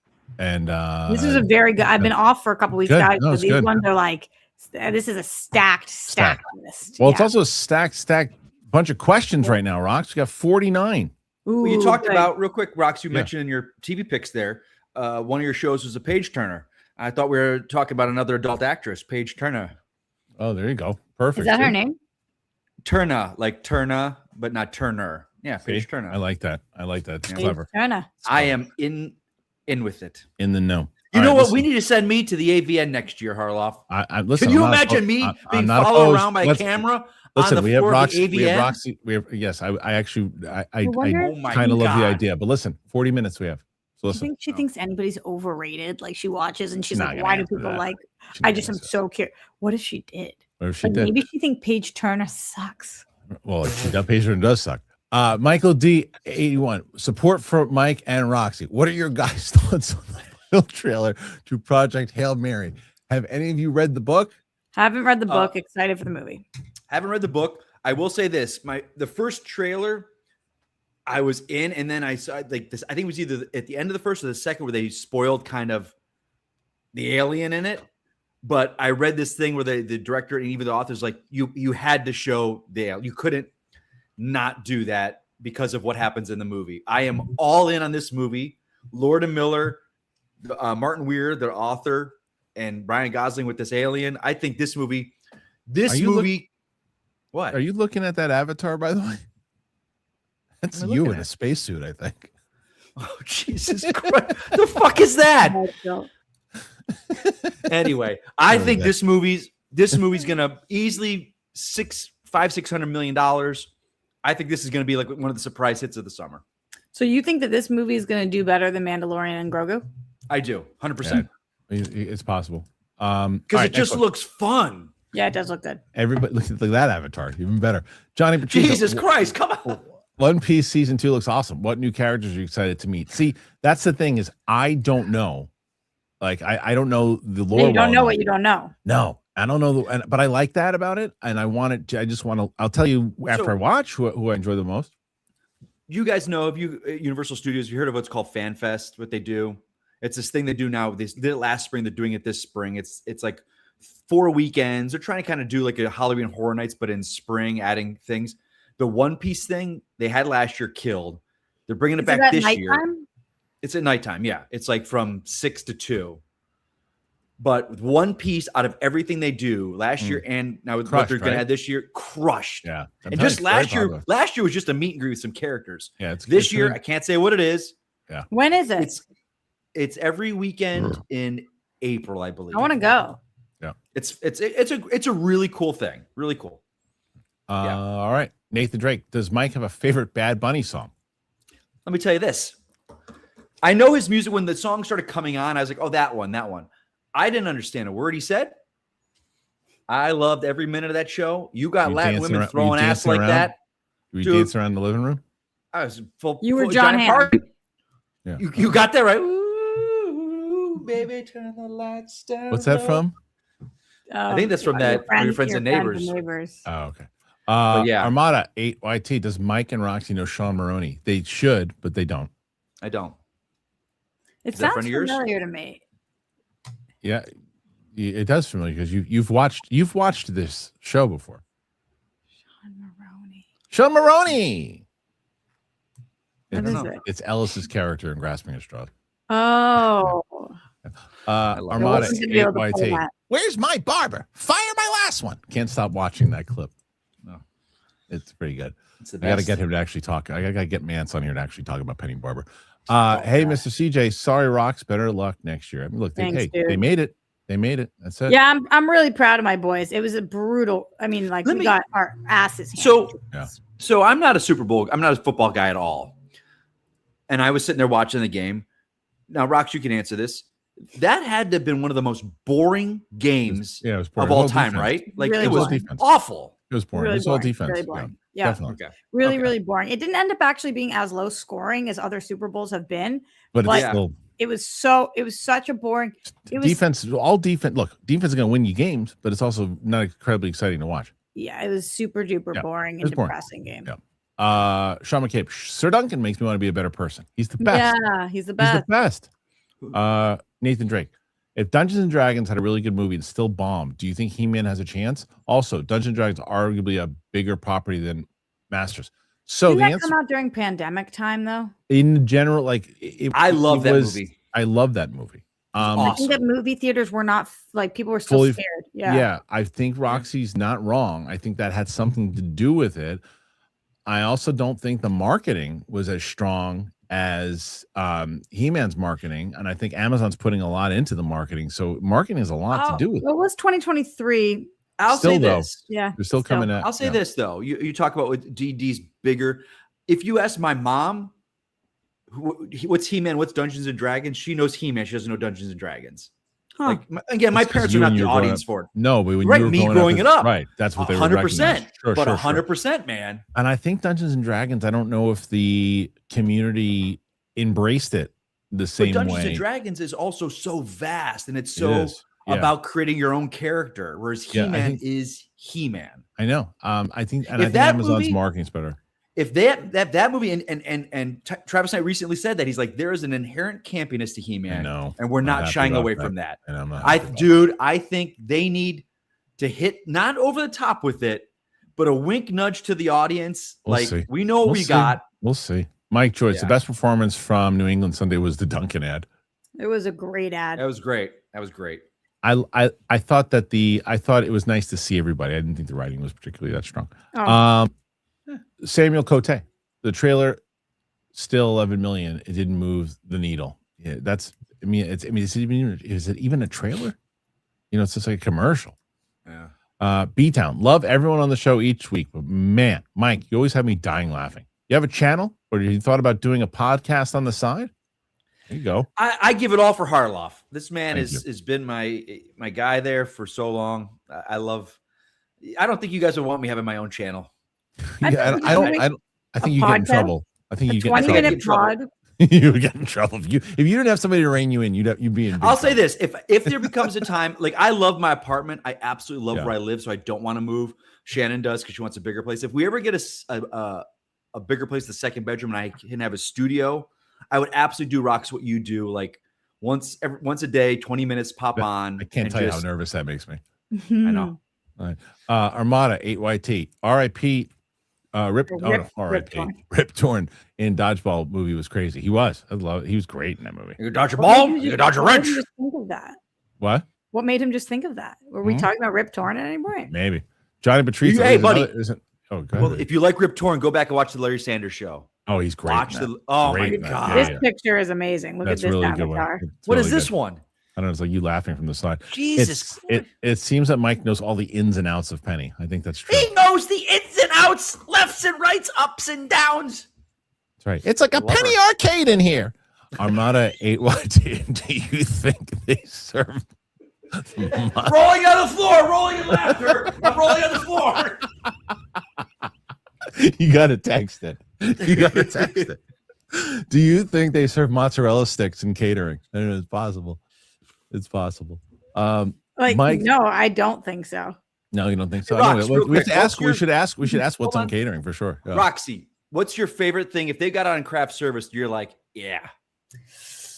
Oof. It totally depends on Now, like that's not like the hey, we were preparing these fresh, hot little hors d'oeuvres, like just the standard crafty that it's not lunchtime. It's not, they're not bringing around the snack tray. Okay, because It's I just really the do. table. I like when they do like a rice and a meat and a veggie, but when you're just talking about No, that, just the I'm table. excited when there's fresh fruit. Like I love apples. I love if there's bananas. Yeah. Mhm. If they got Diet Coke and like some Sour Patch Kids, I'm like done. Yeah, I Gold. can't do that during the day because I crash.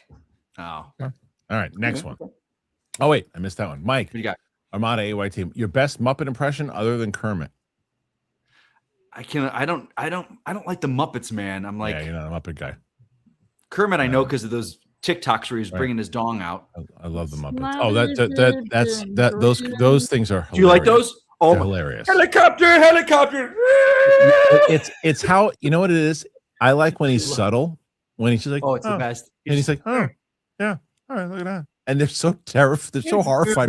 You're a baddie, huh? Have you ever seen him? Have you ever seen him, Rox?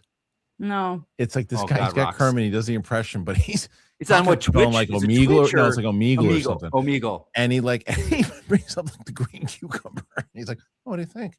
And the girls, they're so terrified because it's Kermit. He's got like a whipped cream thing. He's like, it's hilarious. It's absolutely hilarious. I think this is one of those you got to see it. You got to see it. Yeah, you gotta see it. Michael D, gotta have Roxy in the chat with Penny. The polls have spoken. Yeah, what is the poll? I'm sure it is. Let me find out what it is. I'm probably gonna invite Roxy. No, I know.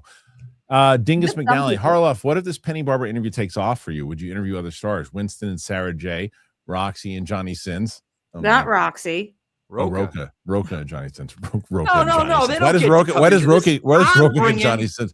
Roka's trying to get in that Penny Barber interview. The adult entertainment to this channel. I know. It's so crazy how few people I know. Like, if you said to me, like, name any porn stars that you can, yeah, I could have done some of the old school ones, but like the last porn star I remember is like Jenna Sasha Jameson. Grey. Oh, because she was on Entourage. She was on Entourage. She so kind like, of and that's when I was like, oh, who is that? And looked her up. No, you got to stay in the now. You got to know what's going on.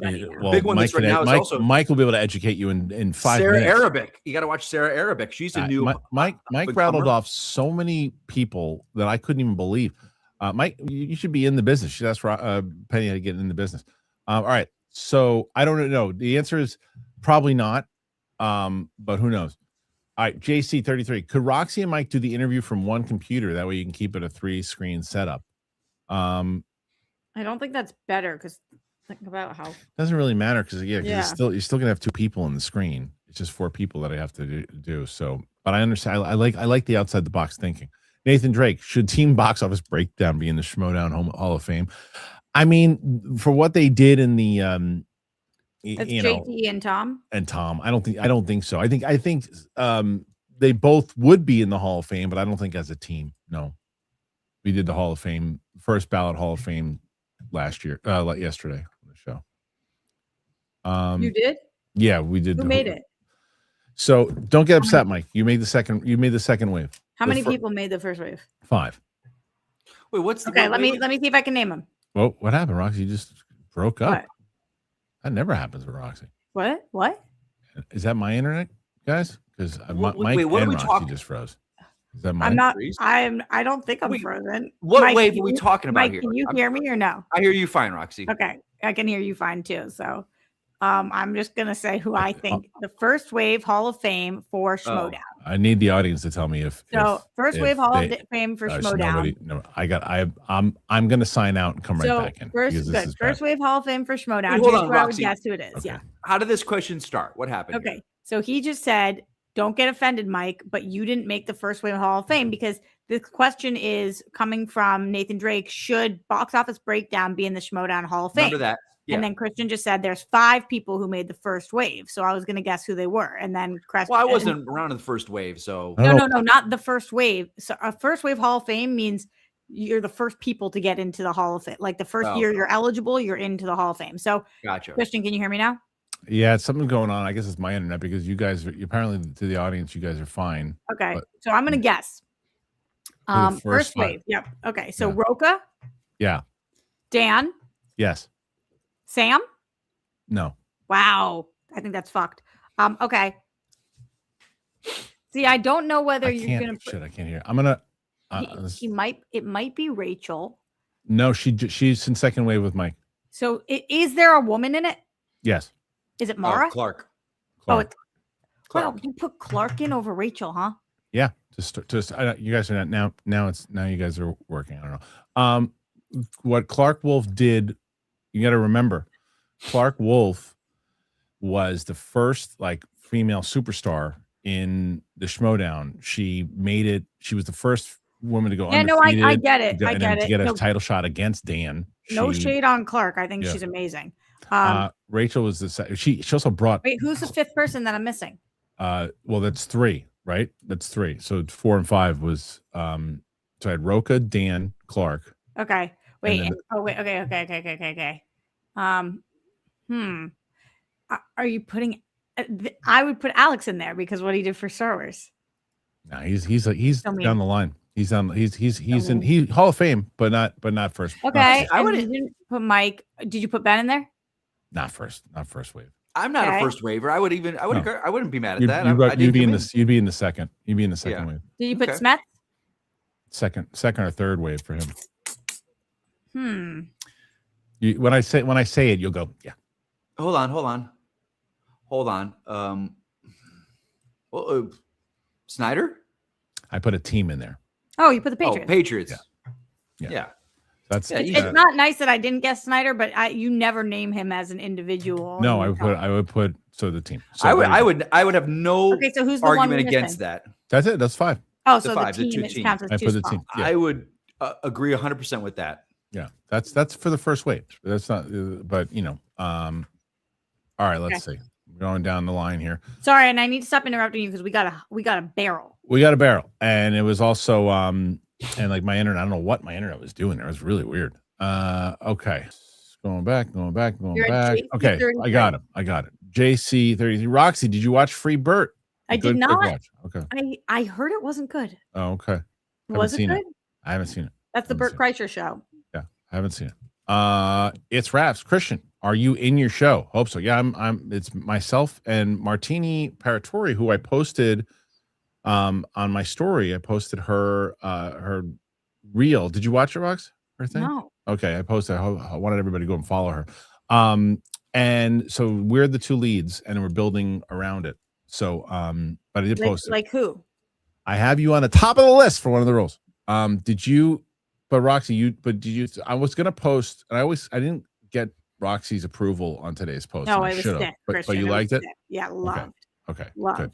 Because I was so happy. All right, because I was like, You saw how many comments were like, "This is so inspirational to me." That's why I'm glad. I have another one that I want. That there was 2 from that workout today that I'll probably put another one up tomorrow. All right, let's see. Peter Kalenko, Knight of the 7 Kingdom fucks, and clearly so did Sir Earl and Penny. 100%. Yep. Go pal. Roxy, have you seen The Lincoln Lawyer? No. Yeah. I hear that's good too. I do too. Yeah. Tim Sim, there he is. At this point with The Knight of the 7 Kingdoms, I've seen enough to rate season 1 a 4.9 out of 5. Safe to say I'm pulled back into the GOT world after the disappointing finale of the original Game of Thrones show. Yeah, I mean, people did not like that finale. Yeah, I'm so curious because I, again, am in the minority of people that enjoyed it, but I haven't watched it since it aired. So now that I'm rewatching it, and now I'm going to watch it with Sam, I'm curious what Sam's going to think for the first time, and I'm curious to see what I'm going to think. So yeah. Did you guys, I forget, Rox, did you like the finale? No, you didn't like it. Okay. Go pal. I want to see Aegon's conquest and Robert's rebellion. It'd be interesting to get Robert Baratheon again and a young Ned Stark. That would be pretty solid. I always find it so funny with their names. Aegon, Robert, Aegon, Ned. It's like this Neddard. is It's Eddard. Yeah, but different houses. Different house. Dathrathrion, Ned, Yeah. All right, let's see. Julavine, Phil. What is happening? I don't know why this is happening. Tim Sim? No, not Tim Sim. It's the I don't know what is happening with my. I'm trying to close. I'm going to close things down. Maybe it's something on my internet because I have really good internet and I've never had this problem. So I don't know what is happening. I'm going to try to close some stuff down to see if that's maybe one of the things. Harloff, you got to get a new setup. Come on, Roxy, why don't you Get a read new some of setup, these? Oh, Jesus. you're not logged into my. GoPal says Hassan Minaj got big on the Daily Show. I know that's mostly for Christian to tell him, but yeah, that's like. Wait, hold on. We missed the Tim Sim one with. Oh, sorry. Knights of the 7 Kingdoms season 1 and 2. Do you guys think that there's enough to get people back into the world without being burned? Yeah, 100%. It's already happening. That people are already watching. For sure. Okay, then we had the Hassan Minaj one from GoPal. Then we have another Tim Sim one who says, biggest takeaway from hearing many folks discussing A Night of the Seven A Knight of the Seven Kingdoms is this. No more questionable deviations like Netflix's The Witcher show, and keep the adaptations direct page for page. Hope everyone is doing well. Huh. I don't think that this is a direct page for page adaptation necessarily. People have said it has taken some liberties, but okay, if that's your takeaway, I love that, Tim Sim. Mike Joyce, Knight of the Seven Kingdoms showrunner, said the plan is 4 seasons with Egg as kid, 4 as young adult, 4 as older adult. Sounds like they did a lot of cool things. Oh wow, so 12 seasons total. Kristian, I don't know if you could be paying attention. I can hear you. I can hear you now. How do you feel about the showrunner saying 4 seasons with Egg as a kid, 4 as an adult? 4 I didn't hear that. Adult? I didn't hear that. That's great. It's makes a lot of sense when you know. 12 seasons, a lot of seasons. You kind of 12. You could see it going that way. I mean, it's built out enough to where there's a lot of history. There's a lot of history. Randy Avnell 1446 could have sworn Roxy was in the new Muppet Show in the audience. It's good, but Kermit's voice was all over the place. I really missed Jim Henson. Yeah, thanks for spotting me. I appreciate that. Were you in there for real? Oh, okay. I was gonna say, yeah, but I'm gonna watch that today, so I'll have my opinion on it. Are you guys can hear me? You guys can hear me pretty well now. I'm a Muppet. Yeah. Okay. All right. Peter Kalenko. Rox, did you see the preview for the Guy Ritchie Young Sherlock Holmes show? No. How's it look? Did it air during the Super Bowl? I haven't seen it. No, I don't know. I didn't see it either. Yeah, I missed that. Okay. Let's see. Next one after that. Did you guys? Oh yeah. Did you guys watch Paradise season 2 starts next? I know Roxy watched that. My wife loves this show. She's excited. Great for show. Season 2. Yeah. Great show. It actually got some awards noms, which I was happy for about. But yeah, I'm definitely gonna be watching season 2. Tim, hot take. I love the Mando and Grogu Super Bowl ad and thought it was a clever shrug. Then again, I'm already committed to seeing the film, so I can understand why it's lacking for others. Yeah, we're agree to disagree on that one. Yeah, agree to disagree on that one. Armada, there are too many Netflix binge shows. I mean, that's kind of there are a lot, but that's why I like what Bridgerton's doing, dropping 4, then waiting 4, then waiting, or like the Stranger Things model. I think it's helpful when you don't drop them all at once. My choice. Watch Cronenberg's Crash over the weekend. They really don't make movies like that anymore. Hashtag make movies NC-17 again. Gen Z would hate it. And people still don't think that movie should have won Best Picture, though. Why would Gen Z hate it? I don't know. I'm not sure. Mike, you got to clarify. Gopal, what if they ran this Mando spot at Christmas? If they ran this Mando spot after an actual trailer came out, then I think going to Mike's earlier point, then people are like, oh, okay, you're playing off of what it was, and that's fun. But they didn't. Andy's a Franksy. Roxy, your Super Bowl prediction was wrong. Drake, maybe. Oh, man. Rubbing it in. Thanks, Andy. Yeah. Matt Krugman. Peaky Blinders movie, The Boys, Invincible, Daredevil, Maul, The Bride, Hail Mary, Mario 2. What banger of a spring this year of entertainment is starting us off with? Which ones excite you the most? I really got to watch this, the freaking Peaky Blinders. Everybody loves that show. Everybody who's obsessed with it is Makuga. He's who got me onto it. Bonnie used to love it too. Everyone tells me how much I would love it. Yeah. Yeah, you would. Yeah. It's like Sopranos adjacent, but old school. Like, okay. It looks like it's got a great cast. Yeah, it's amazing. Yeah. All right. Peter Kalenko, I love Star Wars, but this may be the first Star Wars movie I'm not going to spend money on in theaters, even if they give out popcorn buckets, a Rougiette. Thank you. And Penny Barber rips my ticket. That's a big problem for them. Yeah. It is. Peter? It's true, because I think Mike made a great point before. Thank you. You're welcome. I think that a lot of people are going to watch this on streaming. I think it's going to do very 100%. Well on streaming. I think it'll do great on streaming. Yeah. Yeah. Battery. I'm not paying to see this Mando movie. Star Wars is lost. There it is. Wow. Ant Colson. LOL feels more like text code for what I'm saying isn't serious rather than acronym now. 100%. Not using it can make a comment feel passive aggressive. It's all it makes it feel. Always feel not like using it can make a comment feel passive aggressive. Oh, I feel like you when you I agree with that. That's what I'll say. Like if I want people to know my tone and I'm just like, get your shit together, LOL, as opposed to get your shit together. Ha ha ha. Okay. All right, ha ha ha. You'll never catch LOL with me. I am too fly camp. I don't care how you paint it. A Star Wars movie making less than 750 worldwide is pathetic. This used to be the franchise. Now it's lucky to hit 500. Sad. Star Wars is fading away. You can't judge it. You're not wrong, though. He said pathetic. Yeah, but the state of movies is different right now, too. Yeah, 100%, Rox. You're right. You're 100% right. I mean, but it is to think of a Star Wars movie making $300, $400 million. You're like, what? I know it's crazy. I don't know about pathetic. What but it is I'm crazy. curious, like I know because of the backlash it faced, but Solo was probably the one disappointing box office wise of the films. But actually, it's a good movie. But I think it was an uphill battle that was just not dealing with what Mando's dealing with. I think it needs to be judged off of Starfighter before you can judge if Star Wars is on life support. Yeah. Okay. Okay. Mike, just some support for LULs. Fair. Andy's a Frankie.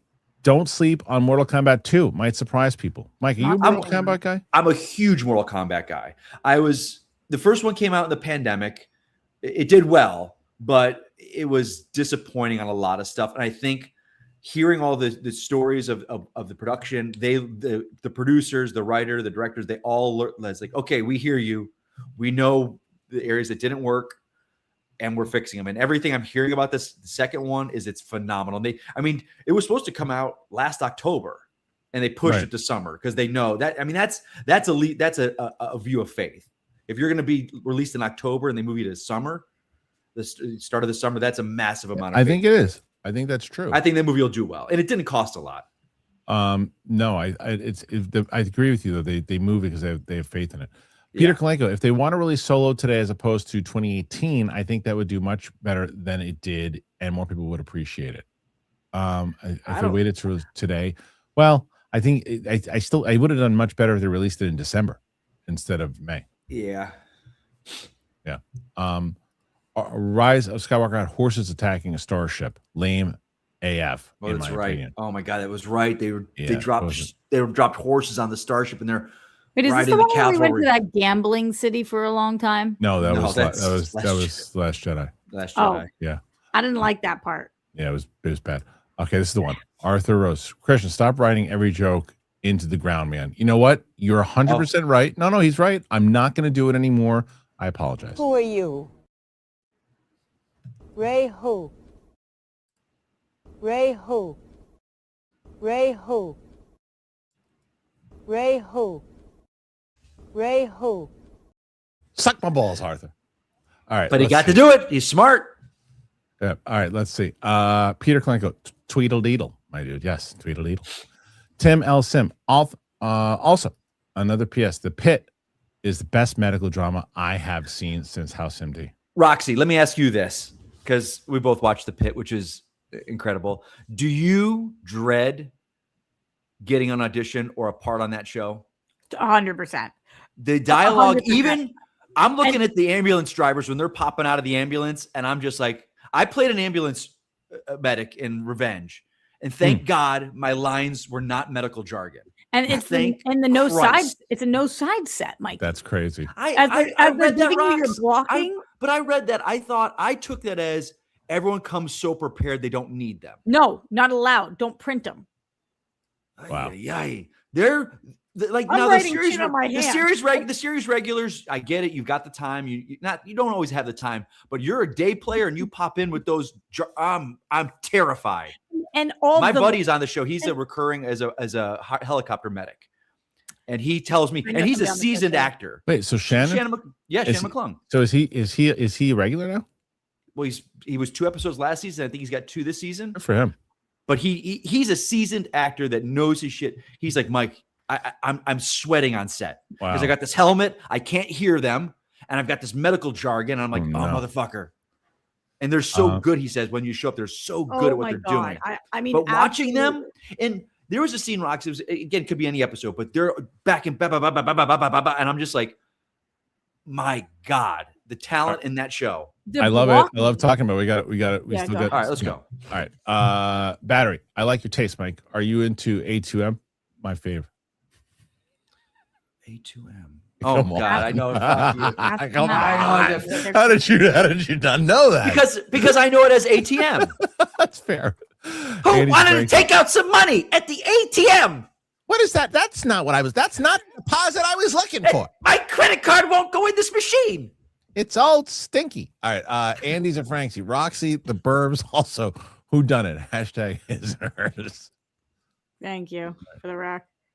Peter, have Rougiette sponsor Mike's trip to AVN. I'm telling you, Mike might short circuit. You know, it'll be awesome. I mean, 100%. All right, Ryan S. Look at the avatar. What the hell is? Did I get my glasses for this one? Yeah. Yeah, it's a toilet.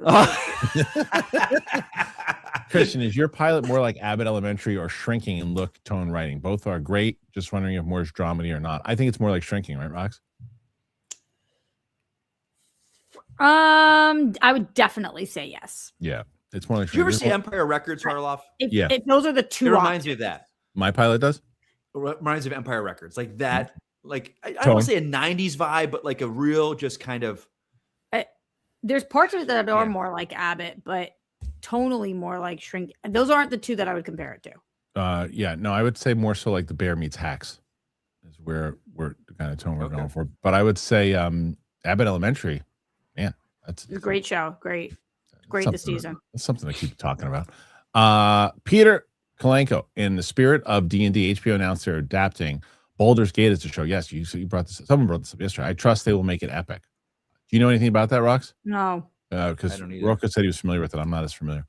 Scott Cross. HBO's killing it. Yeah. Do Yeah. you think there'll be a crawl, blue text, or cold open for Mando and Starfighter? I think hype for most fans will be in the month of it opening.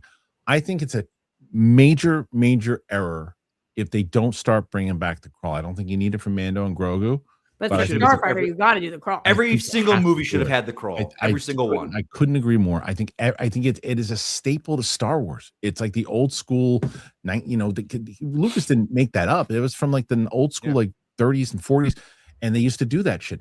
They should do that again and bring it back. Everybody would be okay if you brought it back. Well, you stopped doing it. Why did you do it again? No one's gonna say that. Bring it back. No, bring it back. Michael D throwing support from the chat. Let's beat Roka. They have 55 right now. Facility guy, has Mike owned up to his favorite performer? No, not yet. He's still going through the list. Space Jesus, how do box office numbers work with people who have like AMC A-list? That's a good question. How do those tickets get counted? That's a fantastic question that's never been asked before, and I don't know the answer to it. Do you? I would assume they know, like when I buy a ticket, To what? it counts AMC A list. Like if I click on like, hey, I'm seeing this movie, that would count as. But I don't know. I think AMC's got to find a way to pay that to the theater. I don't know. I don't know how it works. That's a great question. I don't have the answer. Joey, I just got an IG follow from the Bill Lawrence. That's great. So cool. Do you have anyone you're a big fan of following you online? Mike's got Penny Barber. I wish she doesn't follow me yet. She needs to. Yeah, I mean, I got some pretty cool peeps that are following me. I don't want to. For My sure. favorite Me is too. actor Mark Valley, who one of my favorite actors from a TV show that I loved. He Oh, follows that's me. We kind of became online, like I love that. That's cool. talking people. Bubble Baggins. I was wondering, can I hear the story where Mike fought that lady in a wheelchair? What does he have against the disabled? He definitely didn't fight her. I don't have anything against the disabled. He wanted nothing to do with her because she was going to mow him right the hell over. So no, that was not that was one of the best things like ever.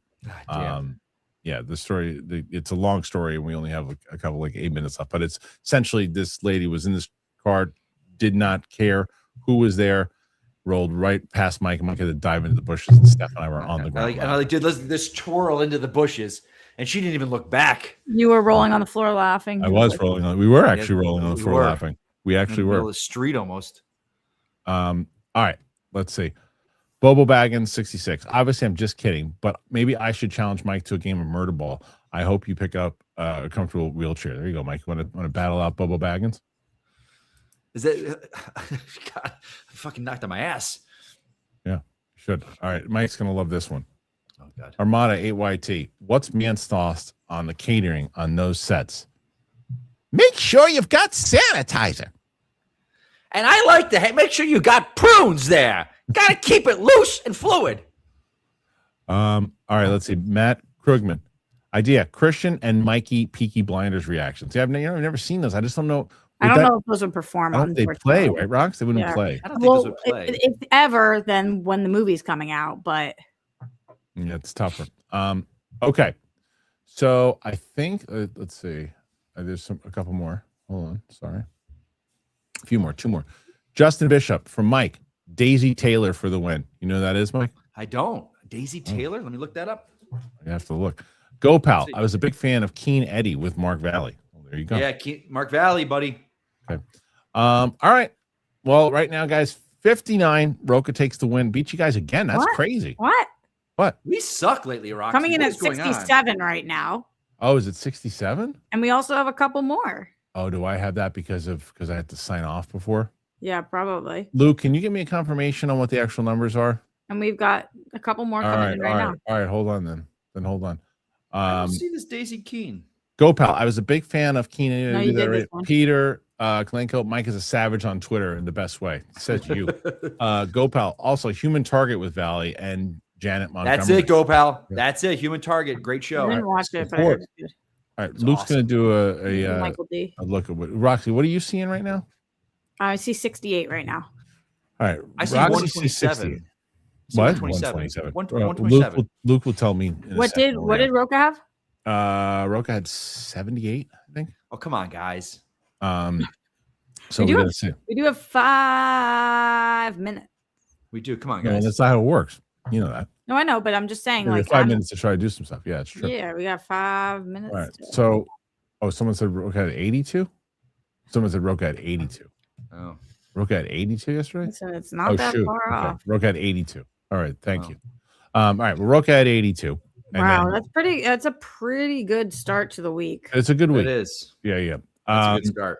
All right. So, whether it's 70 or 72 right now, my whatever the hell's going on with my freaking internet screwed that up. But Go Pal, last one. I thought Janet Montgomery be a good Yara Greyjoy.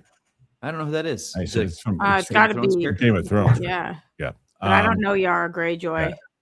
Yeah. I can't believe I was watching the vampire Mhm. series that Oh, she's in it, right? not she. Oh. Greyjoy is the main guy. Oh, okay. Or Theon. Grey Worm, sorry, not Greyjoy. Oh, Grey yes, Worm is yes. the main Okay, guy. I saw the I trailer get for through that. one Okay. full episode, and then Got all it. of a sudden I was like, "How do I recognize that guy?" I was like, "That's fucking Grey Worm." Yeah. All right, look. Good Yara's fight. Theon's sister. Yes. Good fight. Nonetheless, we had a good show here, guys. Make sure you go to follow Mike, follow Roxy. Are you doing a show tomorrow? I don't know yet. It's possible. I guess it's a possibility I'm going to do one You with didn't Smack. last week either. If you're not doing Wednesday mornings anymore, then I'm going to do Wednesday mornings. Well, hold on a second. Let's talk about it some other time. All right. Thank you guys, both you guys. What time? Thank you. Tomorrow, if I do a show, it's No, gonna what be time you want to talk about it? some other time. We could have a Mike and Roxy porn talk. Thank you guys for being here. Appreciate it. Apple Podcasts, Spotify, anywhere podcasts are found. We appreciate you very much. Ray Ho. Did you shit in there?